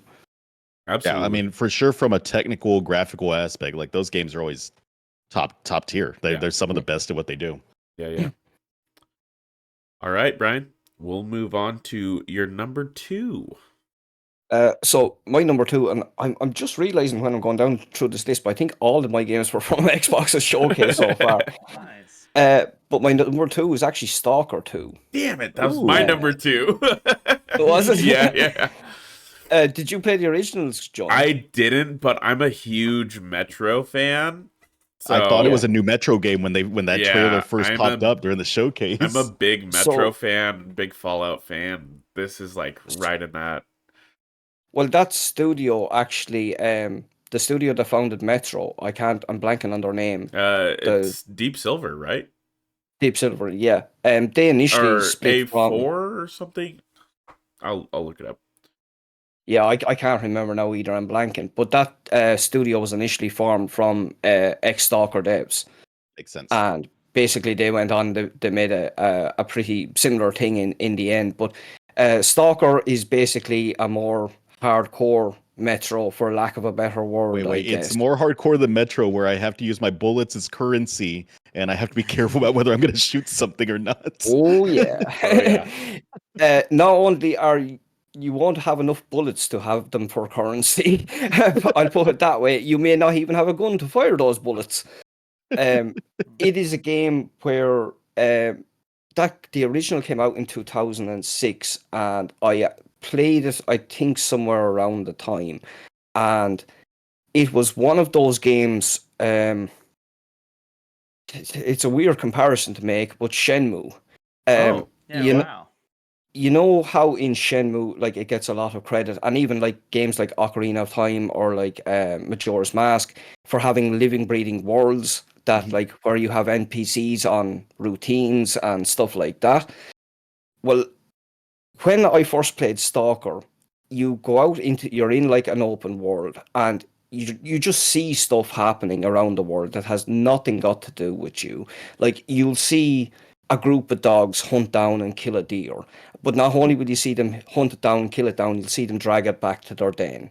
You'll see a random bandit, and he's encountered mutants, and he's trying to fight them all part of the world. But I remember, like, one interaction that always sticks with me is, I remember I had met this other group of stalkers, and if you don't know, the job of a stalker is to go into this incursion zone, is what it's called basically, and what they're doing in there is basically looking for these artifacts, and these artifacts hold power. The closest analogy I could make would be like objects of power and control. Oh, okay. That sort of thing. And you may have noticed in the trailer, like, you see all like the lightning balls, and you had like the big storm. There's a lot of elements like that in it as well, where things are just happening within the environment. Sometimes like those whirlwinds would come along, and instead of it demolishing a building, they would actually just take the building. The building would just kind of vanish, and there'd be like half a building left standing. But I remember it being in that game, and I met like a friendly group of stalkers, and it's very important that like you go and you trade and get resources and stuff, because resources are just super hard to come by in that world. And I saw the two guys, I traded with them, and I left, and I was in a building some little bit away, and I could see the guys, and I saw them with another group, and I sort of said to myself, maybe like there's more guys to go trade with, so I went to go run back over. But as I'm going over, the two guys started a firefight, and it's a group of bandits that just randomly came across this group that I had found, and the bandits put down one of the guys and they kill him, and they down the other guy. And so I'm creeping in around like their location. They haven't seen me. I'm sort of creeping around the building. But like the guys come in, they start looting your man's friend, taking his stuff off him, and your man's just there holding him at gunpoint, basically has him on the ground. And he says, "Look, sorry, it's nothing personal." He says, "But I'm gonna take you out or whatever." And like at that point, I basically popped the two guys, took them out. I ran over to your man, give him like a med pack. Your man jumps up. First thing your man does is he starts thanking me for saving him. Then he starts going over and starts mourning his friend. The minute he's finished at that, he goes over to the boys' bodies, and like while I'm looting one, he starts looting the other. Wow. It was just a world that felt like so alive. And like Yeah. this was This is from a 2006 game. this is 2006, yeah. Wow. And like these That's games, crazy. they actually put these on console lately, and I've only ever played. I played the original, and I played like a bit of the second one. But I remember my PC I had at the time was really fucking struggling to run it, so Yeah. I ended up I didn't get through it. But yeah, it was always a series I just had like a lot of relevance for. Like I had a fondness for it, I guess. And so like to see that team coming back, because that studio went away. They shut down. I think sometime shortly after the third game, and they were gone for like I think like 12 years or something before they eventually came back up, and they made some small game. I don't know what it was in the meantime, but then they started working on Stalker 2, and obviously they're a Ukrainian-based studio, so I believe they're in Prague at the moment Yeah. to finish off development on the game, to do it like somewhere safe, like obviously, but yeah, just a game I'm really rooting for, and one that I hope like if it can take me back to that sort of time, and if they can nail that aspect of just having those living breathing worlds, because like I feel like it's something I've been waiting 20 years for games to start doing that more, and instead it feels like we focused on other things like cuticles instead of like focusing on that, like. And yeah, so I'm just happy to see a return of that style of game, and hopefully it's going to live up to the original. Yeah, it looks sure. it looks incredible. It looks like it's gonna be batting at the same tier as like a Call of Duty of like that level of like just fidelity looking. So Yeah, I'm yeah. pretty stoked. I was close. It wasn't A4 games, it was 4A games that That's right, developed yeah. Right there. Metro, Yeah, published yeah. by Deep Silver. So That's right, yeah, yeah. all right, Mateo, what is your number 2 game?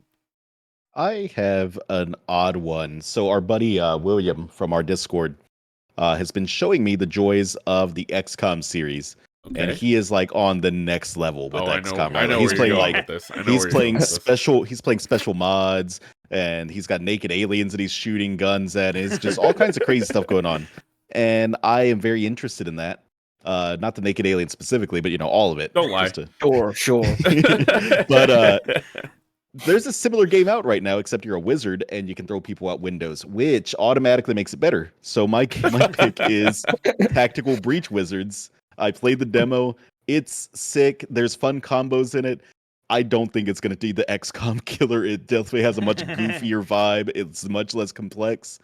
But I enjoy the hell out of it. It is just a goofy tactical game. Everyone is like a cliche. One of the characters is, oh, he's the badass hero that can't remember his past. And just everyone is a cliche in the game. It's supposed to be goofy. The I love tone that is they're all supposed to be like irreverent. goofy little like quirky characters. Each one of them are, and the Mm-hmm. art style's so fun, dude. It really is. Yeah, that what do they even call that? It's like magic punk or something. Yeah. It's very Yeah. fun. It's a fun vibe. It seems like it's going to be a good game for smooth brain dummy boys like me because it's not as complex. Oh, It's just it just looks like a fun puzzle game. It looks more like a puzzle game to me than a combat game. I don't know if that's the correct way Yeah. to think about it, but it seems like to have a very big focus on pushing people out windows. Yeah, it's sort of got this sort of low poly, cell shaded graphical style. For sure, it reminds me of those. There was a Lara Croft game, and there was a John Wick game, and there was a Hitman Go. game. The Go ones, yeah. It gives me those vibes, kind of. oh yeah. Yeah, for sure. All right. Steven, what is your number 2? I think I'll put this at number 2 because obviously, yeah, my number 1 is super obvious and I can't not choose it because of reasons. So my number 2 is going to go to Mixtape from the Xbox Showcase. Nice. Ooh. This comes from the dev who did, oh man, it's called like Journey of a Guitarist or something like that. I know what I know. I can't thought think of that it. game was mid. I didn't like how the music is integrated. It's similar to how the yeahs in Hi-Fi Russian beat. That was really annoying to me, and so similar with man, I can't remember what it was called, but yeah, it was but yeah, the guitar soloing was just like it didn't feel like the same as say playing Sayonara Wild Hearts, where it's like, yeah, as long as I'm on the beat, like the song keeps playing and the song sounds good no matter what I'm doing. This that guitar game sort of like it almost felt like your soloing kind of ruins the vibe. So yeah, but this game is just I don't know. Is it 90s? Is it mid? It's It out 80s. 2000s? It's 80s. 80s is it? 80s even. Okay, Yeah. so that's why it's got like the Ferris Bueller. It's got scene, that Ferris like Bueller running running homage. it in the background, but it has a lot of different perspectives. It's not just a 2D side scroller. Whereas yeah, like going down. Who hasn't freaking bombed down the hill in a freaking shopping cart? Like, that's that shit. Like that I absolutely love. I love nostalgia music. I love nostalgia. Like stuff. Like yeah, I'm a freaking millennial. Of course, I love nostalgia. So like yeah, but the music is really good, and obviously it's not original. It's all sort of your indie sort of hits and stuff like that. As well as some light pop stuff, but it just looks jolly, man. I'm always in for just a good story game where it's like as long as I can do some video gaminess, that's what I like. I'm not a big Life is Strange person because I just don't feel like I'm doing enough video gaming. Yeah. In that, like, whereas like at least with like Night in the Woods, like I'm jumping, I'm interacting, I'm doing stuff, like, sure. and then like you've just got the jolly vibes and stuff. That's what I'm into. So yeah, that just visual style, music. It's probably going to be say 3-hour game, 4-hour game, whatever it is. Perfect. Sounds great. Sick. All right. Well, we'll move on to my number 2, which was just going to be an honorable mention and honestly wasn't on my radar until I heard some people talking about it. But it's going to be Battle Aces, which was the RTS game with a really dope like Saturday morning cartoon animation trailer. Was this the one that had the crazy anime and everyone was hyped and then it was like an RTS and everyone's like, oh, this sucks. So the reason the poor guy on stage was like, no, but like this one's really easy to play, guys. And that's the thing is like they streamlined it so it's like you get in, you get your units, and then you go fight. And I'm like, oh. And everyone's got X amount of units that they can have on the board at a single time, and you don't have to worry about like resource management. So I believe there was a mode like that in StarCraft 2. I can't remember the name of it, but I believe there was a mode like that, and I heard Ben Hansen from MinMax. Yeah. He was delighted about that because he was saying he used to love that particular mode in StarCraft 2, and apparently this is very similar. So maybe there's going to be more freaks out there as well that are going to be really into that, Yeah. That's who I heard talking about it, and it's like, if this is streamlined, because like I've tried RTSs in the past, and it's like, okay, well, I'm gonna sit here and I'm gonna build my resources and I'm gonna build up my town, and it's like, oh, I didn't build enough units to defend my town or enough units to even go attack, and now I'm getting bombarded by 2 teams.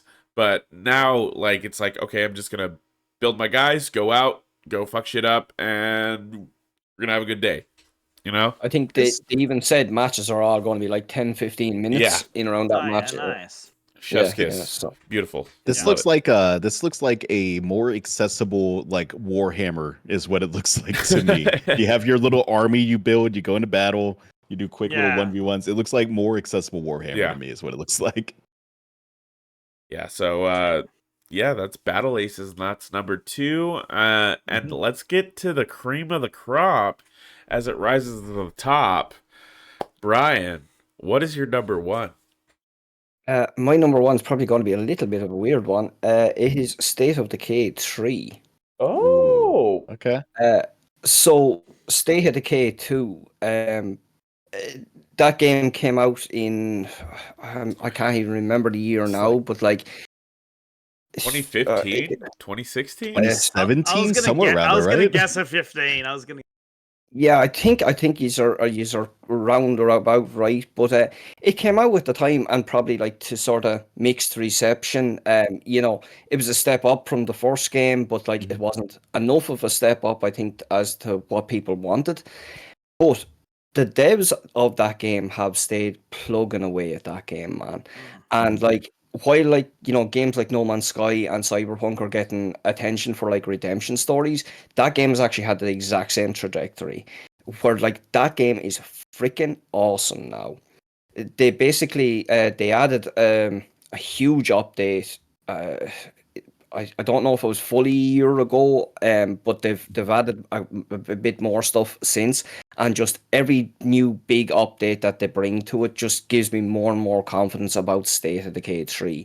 There wasn't a whole lot, I think, to say off that trailer. It was kind of another one of those, again, where it was re-revealed and just another tonal trailer. We did get to see some snippets of gameplay, which was very nice, and it looks absolutely fantastic in Unreal Engine 5. But it's one I think I'm just very, very hopeful for. I think the big problem they had with State of Decay 2 was that they introduced a mechanic for like plague hearts, and basically the plague hearts acted as like your goal for getting through the campaign. You would start a map with X amount of plague hearts on it, and you basically had to clear them to get through the map. But the problem was that all of those hearts basically would send out hordes of zombies into these like infestations that they were called, where a group of zombies would go and take over buildings. But it was way, way overtuned and overdone to where it just felt like constant busy work of clearing out these infestations constantly. For sure. And so the change they've made now is now when you start a map, your hearts are all there, but they're all dormant. And the only way the hearts will become active is either if you go attack them, or if you're close to an area where there is a heart and you're being careless and you're running over a bunch of zombies with your car or you're firing your gun, that's going to awaken the heart as well. So that's put a massive emphasis on using stealth. Because if you're in an area close to a heart, you've really got to be stealthy now. It's not a question of like you can't just run in and gun anymore. You've got to say, okay, well, I know this place is close to a heart, so I've got to bring a crossbow because it's going to be quiet, and I've got to stealth my way through this. Because basically, once you start activating the hearts, now they will send out infestations. But the infestations actually changed as well to where you'll get a few infestations, then they'll all actually start grouping together into what's called a siege site. And basically, once you get a siege site going, they bring in the biggest, most powerful enemies. And once those gets up to like, I think it gets up to like tier 3 or something. Once it gets up to tier 3, it's going to launch a big attack at your base. But they've also give you a whole heap of new tools to defend against that. They've give you antenna towers are things you can take as outposts now, and basically you can send up a jammer signal that'll jam the effects of the plague heart for a while. So if you have to go in and you have to be loud in an area next to a plague heart, you can have the outpost there. That's going to be active for like 20 minutes to give you enough time to get in and to get out. Or you can like mine these big areas around certain outposts and stuff. That's so It's just sick. been it's just been a whole raft of like just constant and really good changes. And yeah, like I said, it just leaves me with so much faith for the next one that I think they're just going to knock it out of the park, and I really Matteo, you were talking about games earlier and like struggling to like, you know, with Project Zomboid and that. I think State of Decay 2 is 100% worth going back to now. Nice. I was gonna say I've played it previously, and I don't know that I ever got out of the tutorial. It felt like there was a barrier that I could not get past. There was a hardness, like a difficulty barrier in that game or something. Just go play that game on medium, because it starts you out pretty nice. Like, here's the thing, like with State of Decay, you're kind of meant to fail your first attempt, and it's what you learn in the meantime. You'll come back and then you'll do your second run, and the second time things are going to go a lot better. But they kind of start you out, I think, pretty gently, but the game actually has a natural difficulty scaling where the more time you spend in the world and the more hearts you take out, the game starts to get harder. They start spawning more zombies and more special types of zombies and stuff like that. But yeah, for anyone that like played that game years ago and bounced off it, if you're in the mood for that type of game, I think it is one that's 100% worth going back to now. Not the best co-op game, I will say, because of the fact that it's got the tethering and stuff. Okay. It does work reasonably well. There's not really much in it for your co-op partner, unfortunately, but still fun to run around the place with your friends and blow shit up. So like, you know, it's got that going for it. Hopefully they fix that in 3. I think. Yeah, what is on your wish list for 3 besides a nemesis system, because every game can benefit from a nemesis system. Oh man, a nemesis system in a zombie game would be so interesting. Well, I think after praising how they reworked it, I think the play cards need to be ditched anyway for a start. Yeah. I think there has to be something a little bit more exciting just to take their place. Like, the hearts are just these big static things that you attack, but basically as you attack them, they call in a big horde of zombies around you, and like that game can get like nuts. So like it really can. But yeah, I think it's time for something new on that front.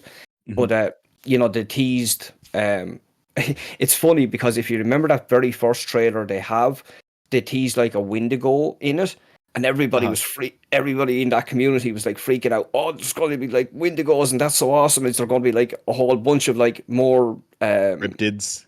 Yeah. Like, are we going to have like infected bears and all this stuff? And then like the devs came out and said like, we had never said anything about putting Wendigos in the game. That hadn't even been decided. Like, somebody else handled that trailer and just put that in there, and they're like, what the fuck is this? So like, I don't know how. I don't know how's that's going to play out. Wow. But if we get Wendigos, it's not exactly the dev's idea. Well, I just wanted to give a quick shout out to the trailer, the story trailer or whatever, the cinematic, because that was a good trailer. So often that in like, you know, in games, especially when it's like there's some sort of online element to it, it's like, you know, the enemy of my enemy is my enemy. But like, you know, they just showed like, oh, I'm under attack, and then everyone gets a ping on their radio, and they're just like, bam, let's go save this person. Like, I just thought, man, that was good vibe. You know, I understand that everyone wants to say that about like zombie. You know, it's always about the humans are worse than the zombies, all that sort of stuff, and society fails. But it's like, but society doesn't have to fail. Yeah. Like, you know, in this situation, you know. Even 2, I think, was kind of about that in a way. I will say, like, the NPC interactions were never really great. They just basically, they would become enclaves, and basically once you got allied with them, you could recruit people from their enclaves, and like, there wasn't a whole lot to them. There was a couple of little interesting stories peppered in on if you play on, like, I think it's the Meager Valley map, which is the map from the original State of Decay 1. That has some additional NPCs that calls back to the original game, and it gets into a little bit more story stuff. But yeah, I that's been a big request. Is for the people who have wanted more fleshed out NPCs, and like, being able to build more of relationship and bonds and stuff like that. So I got the impression they were maybe leaning into that aspect in that trailer and maybe sort of setting up that, or that's my hope, I guess, with it. So cool. Yeah. Cool. All right, Mateo. Cream of the crop. What's your number Cream of one? the crop. I've got a weird one. I said earlier that I don't like games I think that you make said me feel you've like got a weird one for every single one of your games. this one the only way it's going to be a weird one if it's like Call of Duty. this one actively goes against games that I enjoy, because lately I don't like games that make me hyper focus on my screen and feel like I haven't blinked in 5 minutes. And that's kind of what this game is. The game is called I Am Your Beast. I don't know if any of y'all watched the trailer for that one. It is a straight up revenge film. You are Rambo. You're like this special operative that they've called him in. This is like the 6th time. They're like, just one more mission and you're out for real this time. And the guy's had it. He's done with it. yes. I have seen this. Yeah. So now all these operatives in the woods, and you are just doing these like stage rush speed runs to kill them as fast as possible. You jump on heads, pick up guns, you shoot the guns till they're empty, throw the guns at the enemy, and then you catch their gun after catch their guns. It is a cool guy simulator. You finally finish these in like the groove you wanted through the level, and you feel like a badass. It's like but you died super 20 hot times before then. It's like super hot in real time. Yes, 100%. Nice. I played the demo. It's awesome. I really like the voice acting in it. It's the little cutscenes they have in between. It's just words on a screen over an overlay. But man, the voice actors are kind of sold it for me. They're putting in some effort into the game. It seems like it's going to be a cool little like revenge story, though. It seems like it's going to have a cool little vibe. I can't imagine it's going to be like a 60-hour game or anything, but little 10-hour campaign, I'm with it. Apparently, it's got really fun vibes to that it. studio has several other games that are a very similar genre. Well, I've got one of theirs on my wish list. They have this game El Paso Elsewhere that they made, which is basically just Max Payne. Like, it's old school Max Payne.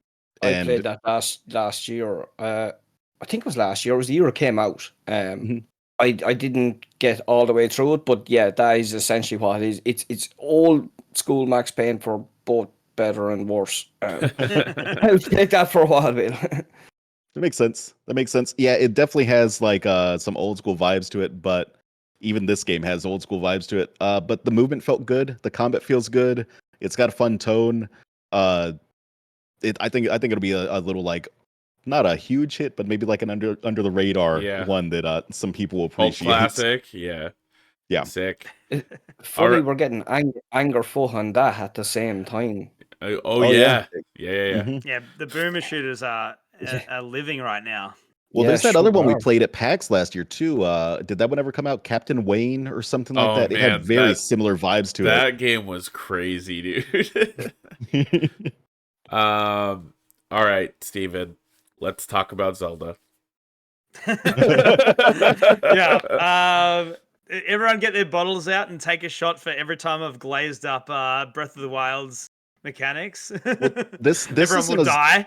This isn't a Legend of Zelda game, though, right? This is a Legend of Link. Yeah. This is the Legend of Echoes of Wisdom, which is also Caden's number 2 game, and his words are the exact same as my words. Applying Tears of the Kingdom design philosophy to 2D Zelda is pure genius. Like, it's so good. And playable Zelda equals hallelujah from Caden. Like the instant that Aonuma goes, so because we're playing a Zelda, we thought let's change up the design, and everyone's like, it was almost like oh no, they're gonna make it just something, because it's almost like this weird 20-year-old design philosophy, like, if we make a game for girls, you should just make it, you press A and then that's the game, and you just and like I was like, oh no, shit, are we gonna, like, because no offense, like I've actively enjoyed Princess Peach Showtime, and it's actually a lot harder than it should be, I think, which is weird because it is a 2-button game.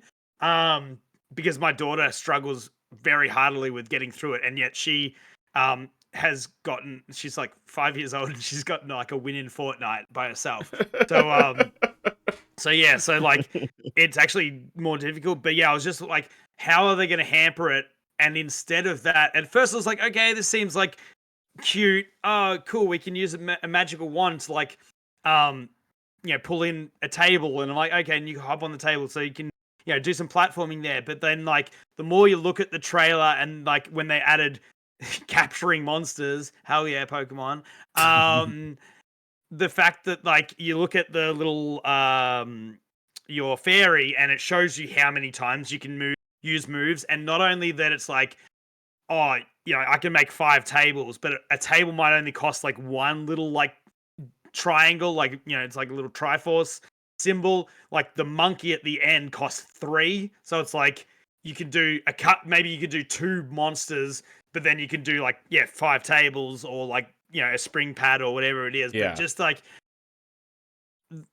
every single time they do a 2D Zelda, like man, Link Between Worlds is fantastic. And Link Between Worlds really set up Breath of the Wild in an amazing way of how you decide to do dungeons and how they worked out the idea of like having you just get your four abilities in Breath of the Wild, and then you go out and you do everything. You just have to think about all these Portal style like physics puzzles. But then putting it into 2D, reversing it back, going like, cool, we've still got this open idea, but then going, we're doing the exact same thing as Breath of the Wild / Tears of the Kingdom of like doing physics puzzles in a 2D game that doesn't have physics. Is like it again, like, it was like it almost blew my mind. Just like, yes, we can cheese puzzles. Like that was like the greatest thing of Breath of the Wild and Tears of the Kingdom, is cheesing a puzzle and being like, I did it the way that Nintendo didn't intend, but I'm sure that there was a million playtesters that did it that exact same way. Like how they said about when Tears of the Kingdom came out, it's like 90% of people make bridges. It's like, yeah, well, it fucking works. I'm gonna do it. We're all about efficiency over here. I hope that like it doesn't even need to be a sword, but I hope she gets like just a basic attack. It would be nice if like, because she's got a wand, it's like at least let me have Ice Rod and Fire Rod maybe, or something like that. Or just let me club a dude real quick. Come on, just, with the wand. Yeah. Let me just smack someone with it. The amount, again, the fan art, man, the fan art from this has been phenomenal. Everyone's been so hyped because everyone's been just fanging for a Zelda game forever. An actual playable Zelda game, and like her with the rock, everyone's like making her this like dommy mummy, like holding this above their head, and then you see in the comments, it should have been me. And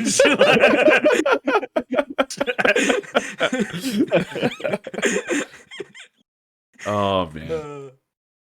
All right. Well, it's time to get to the creamiest of the crop. And let's, I didn't like that either, Mateo. Prepare thy jeans for the cream. Get ready for Jonas Cream, I guess. You're not wrong. It's Assassin's Creed Shadows. That's my number one. Dude. Nice.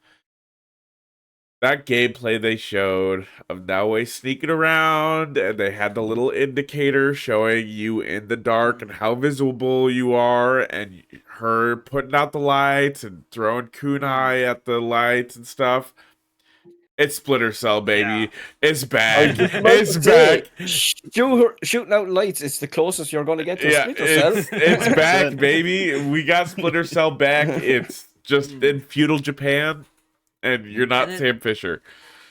It's cool as well, the fact that it is literally like you get Ghost of Tsushima in 2 characters, because you get the samurai version and you get the stealth version, and so it makes even more sense than Ghost of Tsushima. Like Ghost of Tsushima makes sense because he gets shit on for being a ninja. It's like this is the dishonorable way, but it's like 2 different characters. Even though the internet can't seem to pass out the fact that there is a stealth character and there's a samurai character. Because they're like, oh, what about this big black dude? How is he going to hide in a crowd? He's like, he doesn't. He has a big fuck off sword and he bashes people. Like, he literally can't. What are you not understanding?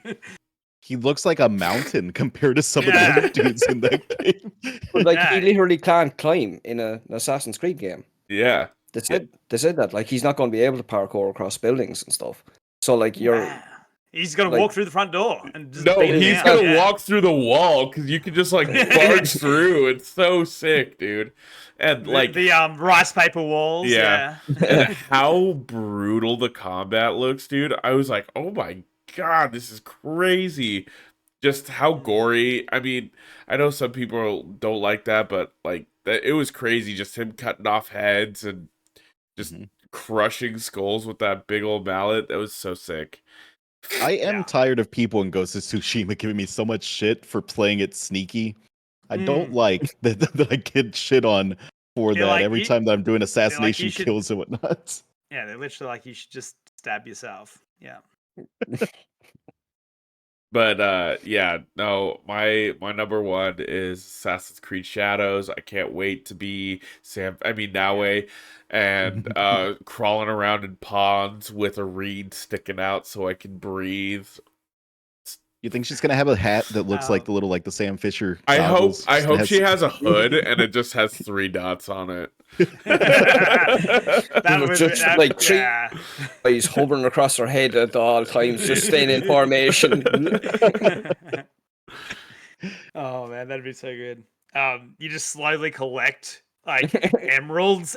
Like it's like, oh, I've got 1 emerald, and then like slowly get the second and the third one. Once you get all 3, you can see everyone in night vision. You just get that noise. You get to just a noise after you collect the third one. You don't get night vision, you just get the sound. That's it. Yeah, that's all we want anyway. And it just does it the once. It's just Caden did not choose any of the lists for his number 1, and this was what I was alluding to earlier on with a weapon that I've not seen before, referring to a shotgun that seems to use skulls as its ammo. Yeah. He chose Doom the Dark Ages, and his comment is in brackets, RoboCop getting sucked off meme. He's not wrong. Which is, the perfect sort of Caden analysis of a video game. That is very on brand. Dude, the Captain America shield, chainsaw shield, shield, looks so sick. Yeah. Yeah. Yeah, I've got a buddy that's real stoked about this one. He did not like the verticality of Eternal. Yeah. So he's excited to see. Yeah, so he's excited to get more of this lateral movement, ground level thing. He'll have to close his eyes when he's on the dragon. It'll be a lot of.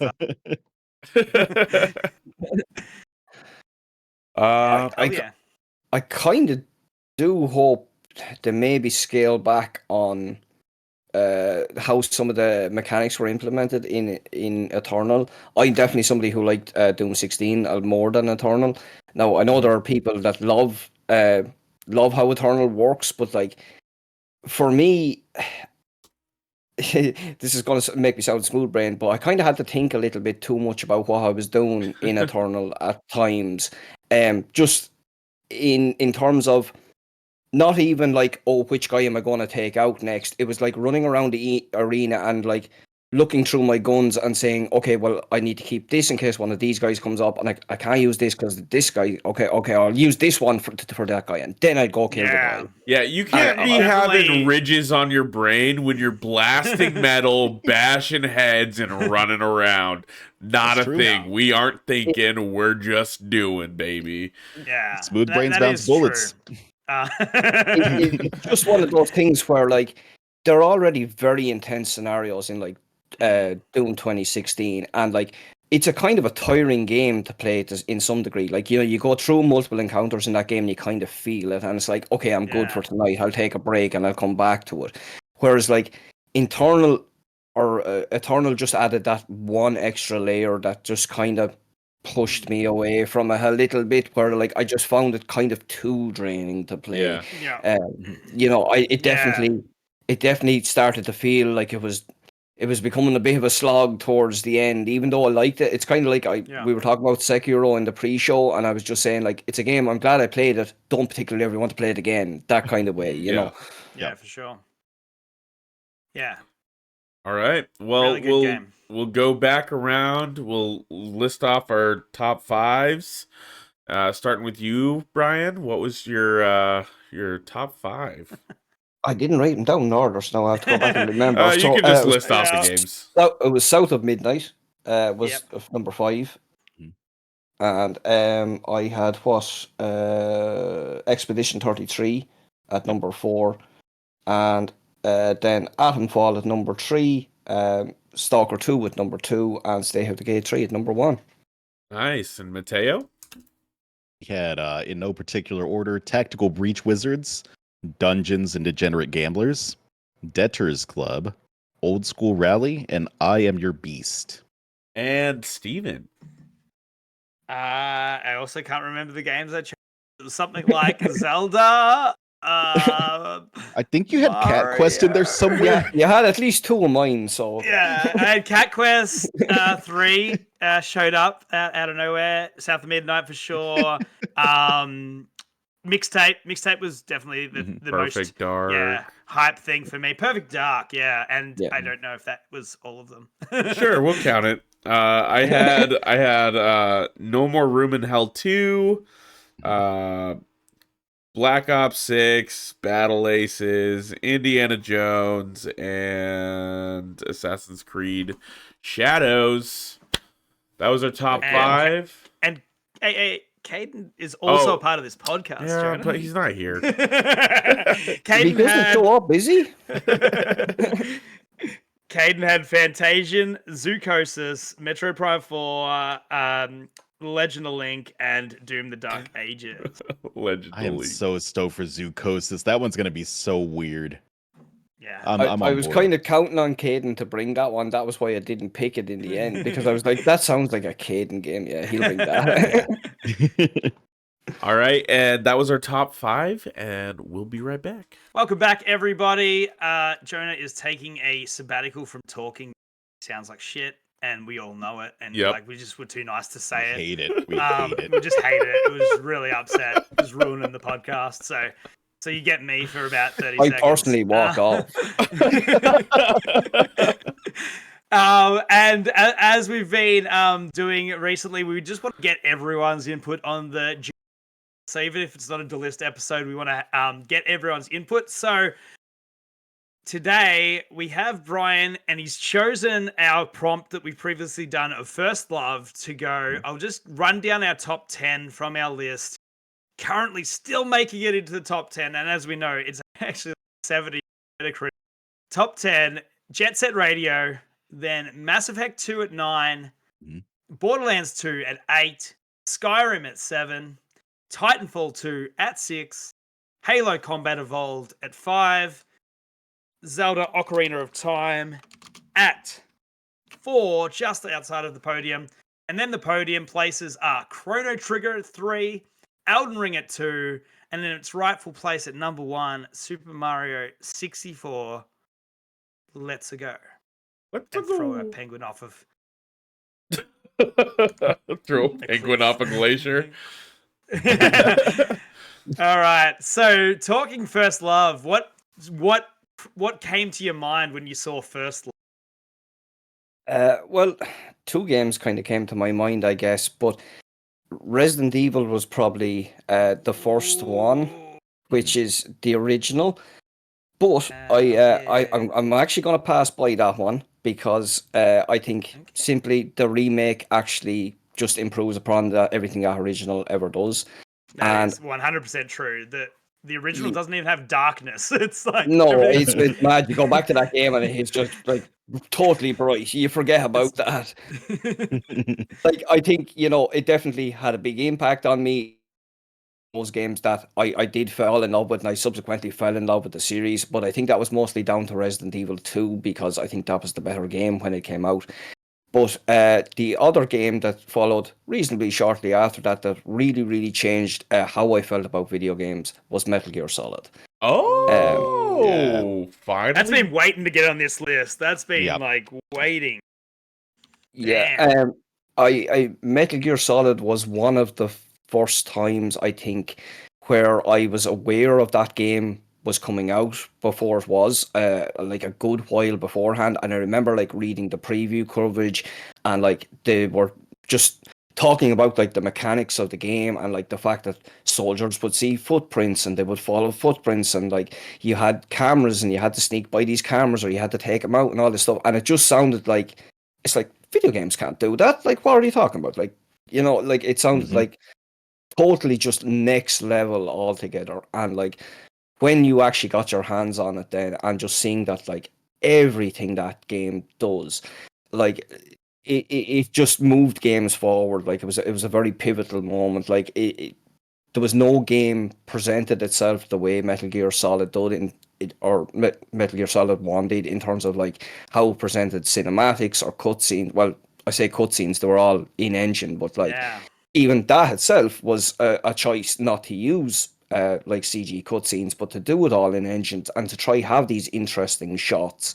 And then like it came down to the gameplay then as well, and like again just like innovations in things that like things you couldn't even imagine video games doing kind of at the time, and just like so full of ideas, and so like stylish, so stylish. The game was just oozing style, man. Yeah, but even like the voice acting for its time, you know, obviously such a smart presentation, miles ahead of everyone else. And such the codec system was such a smart way to do that as well, like to have those multiple characters that you were talking with throughout the entire game.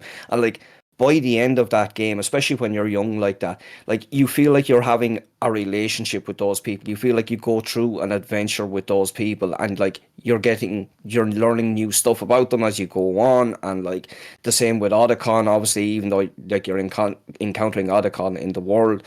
But yeah, just an absolutely phenomenal, monumental game, and yeah, definitely completely changed the way I looked at video games, you know. Oh yeah. No, fantastic pitch for this game. Behind the scenes action here. I see Jonah already prepping for this to be ranked somewhere in the top 10. It looks that's like. Not me. That was me. That sounds about right. Steven. I played this game recently. When did I first play it? Man, I've played it bits and pieces here and there, and then I've played it fully through. Maybe it was last year, maybe it was the year before that. It was sometime when I sort of started getting in amongst this Discord, and even 20 years later, it still was like holding up in a lot of ways. Like, yeah, the combat, the top-down perspective isn't really my jam, but everything else is still so fantastic. The twists and turns that the story takes, dude, the weird stuff he did. The codec signal, the codec channel is on the game. It's on the box of the game or in the book or whatever. That's exactly right. In the clamshell case, like that sort of stuff is still so video gamey, and like it's one thing I really do enjoy about, especially, I kind of enjoyed Death Stranding. I punched a bunch of hours into it. I've been playing it this year. It's a very boring game, but the fun that Hideo still has, like so many, no offense to like say Neil Druckmann, it's just so serious and so self-serious, whereas like Hideo's still having fun. He's doing these like amazing cinematic games and stuff, and the storytelling and the anti-war narratives, all that sort of stuff is amazing, but then he's still just being goofy and playing video games, you know what I mean? And that's it. Like imagine like I had the amazing fortune to be able to talk about Skyrim with my mates when we were playing it in 2011. Like being able to talk about like someone that bought a cheap magazine and found out about plugging in the Player 2 controller, because like that would have just blown my mind. Like, you know what I mean? Like it's such a wild concept. Or the fact that it reads the memory card and says, "Oh, you played Castlevania." Like, you know, it's just like wild shit, you know. In the year of our Lord 2024, if a game did that and it was the first time a game had ever done it, it would still blow our minds. Oh, it yeah, 100%, still like 100%. Or Yeah. people would be like, I don't like that they're tracking my information. There would be that other faction too. Yeah. Again, like thinking about the idea, as we were saying, about like first-person shooters not having to be completely linear and having like extra objectives. The fact that you can go through the minefield and just work your way through it, but like the fact that you could go back and then go find the minefield detector and stuff like that, and like infrared scopes and all that sort of stuff, and what the cigarettes can do in gameplay when you just like, oh, this guy like swallowed cigarettes, like how funny is that? That's so silly, and that's such an 80s trope, you know. Yeah, but then it's just, the replayability, you get that bandana, Yeah. it changes the game, right? Like All right, yeah, where so I'm where not are the we biggest ranking advocate, this? and I think it's fair. Man, it's in the top 10. I don't know exactly where. Brian, where do you think it needs to go? I'd go to say that it's even higher than top 10 for me. On what's on this list, it's top 4 anyway. Yeah, I think it's easily top 5. You're saying it's going above Ocarina of Time. I think 5 I like. I don't like 4. I would argue for at least 3, to be honest. Above Chrono Trigger? Okay, so we got 3, 4, 5. Where are you, Jonah? The experience with Metal Gear Solid that I have is 5. You've got 5, yeah. Just to be clear, when I say top 4, you know, like I'm looking at Ocarina and Chrono Trigger. Chrono Trigger is one that I really, really enjoyed that game. Didn't play it till much after, so I don't have the nostalgia for it. So like, you know, for me, Metal Gear would easily go past that. But like Ocarina of Time, I definitely understand like there being the more resistance on it. I need to realize that, like, that's the thing. They both hold up in the exact same way that they do, and they don't hold up in the exact same way, which is controls. Both games suffer just from the existence of better, more modern games. But they're both fantastic in their gameplay design, and that's what holds up so much. Both have fantastic stories. I think it probably is fairly rated at 4, to be honest. I think so. I don't know about 3. 3 is a push for me. Again, I think Chrono Trigger has an even more fantastic story and better gameplay. I think Brian's correct though. If 3 and 4 were swapped and it was Ocarina, like above Chrono Trigger, you know, Which that's kind of where I'm at as well. I think I'd be happy to have it behind. I think we put it there at 4. The good thing about that is, now that the more that Ocarina moves down, the more I feel inclined to bring another Zelda game, because I just don't want to bombard the list with just the same shit. Like that's the whole point of this list is to have a different list, like that doesn't have Final Fantasy 6, Final Fantasy 7, Final Fantasy 10, Final Fantasy and then poor Final Fantasy 9. Everyone likes 9, I'm pretty sure. Yeah, it's just not 8. Yeah. Oh, like yeah. I didn't like 8. Yeah, I didn't like 8 either. I love 9. Yeah, well, that Triple is Triad really is good, though. Man, I think so many people would be happy with that, especially all of the Nintendo haters. Metal Gear Solid at number 4. I think that's good. Sons of the Patriot. No, sorry, Guns of the Patriots is 4. I'm sorry. I'm a fake fan. I actually don't like the series. I love the art style, though. Man, that art is so fantastic. Whoever does the art for those covers of Metal Gear Solid, oh yeah, it's very deserve cool. a raise. Mm-hmm. Man, time to re-rank. Now, I think number 4's a good 10, spot. Mass Effect 2. Number 9, Borderlands 2. We've got so many 2s in here. Number 8, Skyrim. 2. Number 7, Titanfall 2. Mm-hmm. Ew. Fuck you. Skyrim's awesome. Number 6, I said Halo Combat Skyrim Evolved. 2. I didn't say ew. I said Skyrim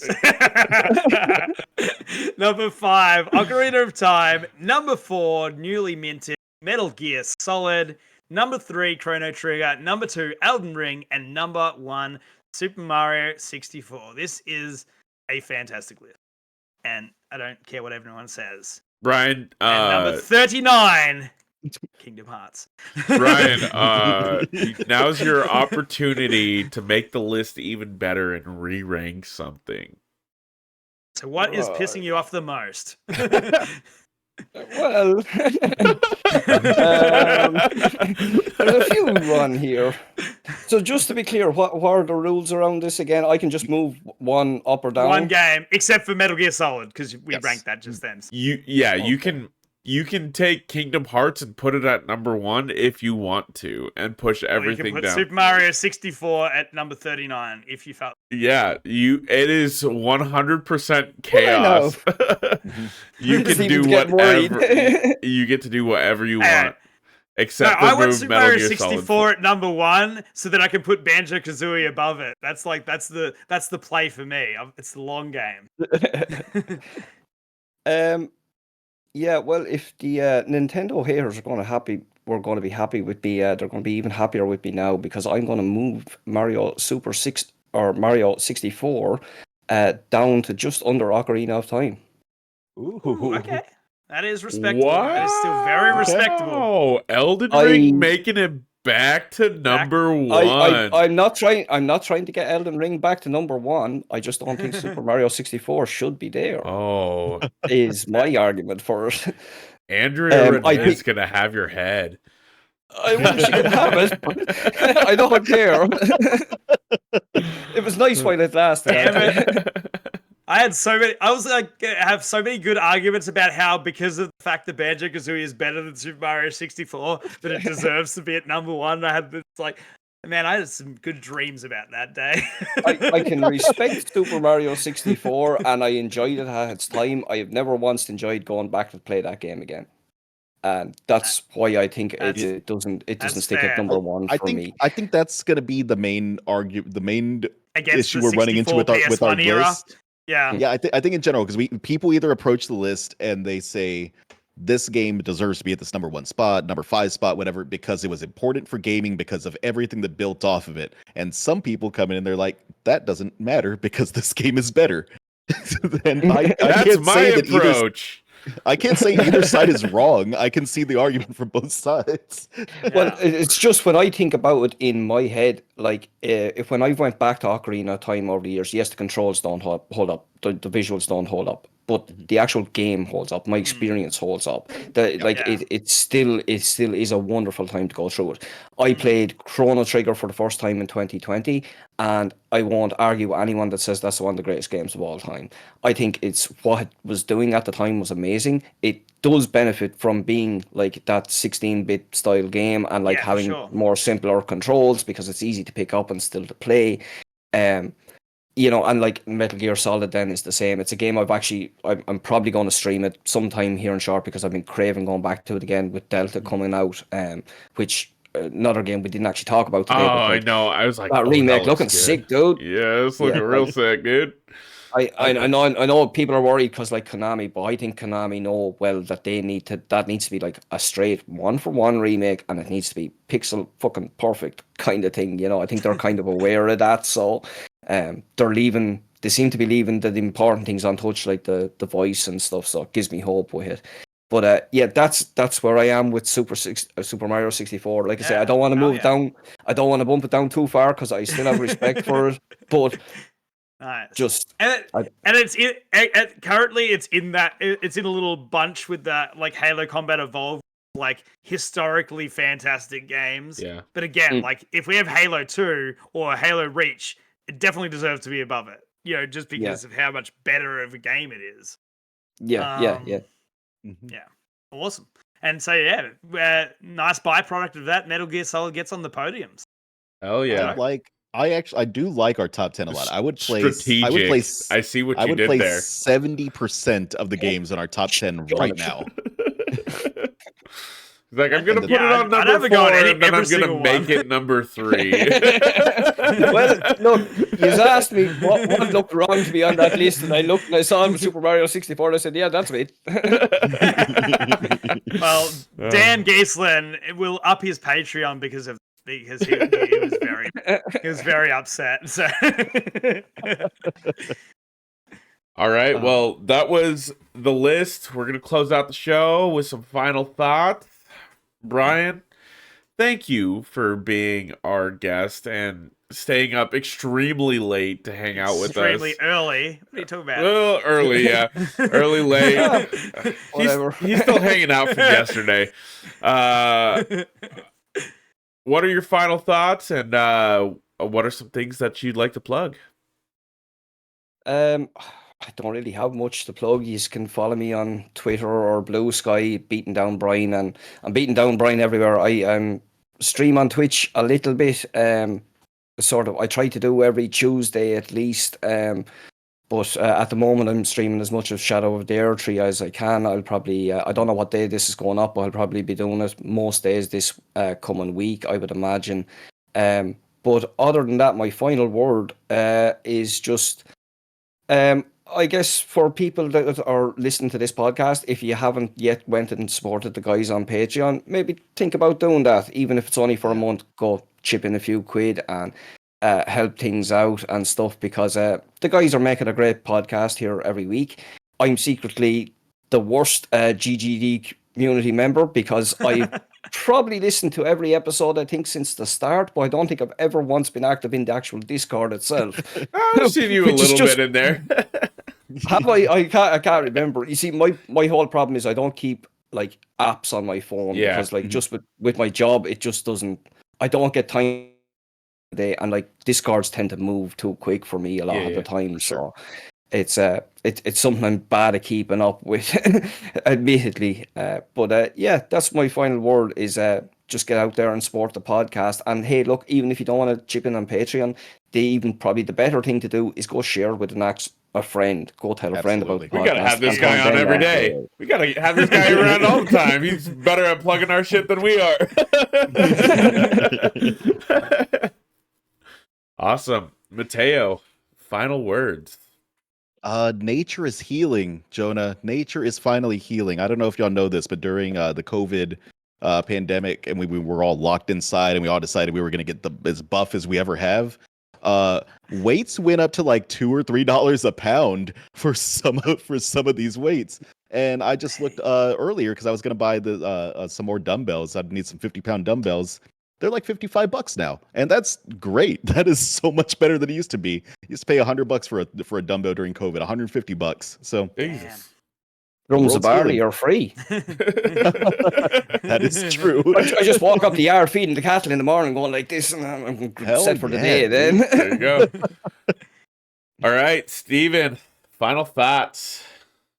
Yeah, no, I'm excited for more video games. I'm just so daunted by Erd Tree though right now, so I've got it hopefully downloading currently, but I've still got to beat Moog in either my New Game Plus game and beat Moog, or I've got to finally beat him in my Guts build. So I'm gonna get to this DLC, dude. Hell yeah! All right, and my final thoughts are, Brian, you've been an absolute legend. As always, it's super awesome to have you on. I'm glad that we got to shoot a show across the world today, even though hours were a little bit tight. Final thoughts are, Caden, get back here. I'm too congested. I did okay this time. I'm too congested to host. Get your ass back in the host seat. And GGD fam, as always, happy gaming.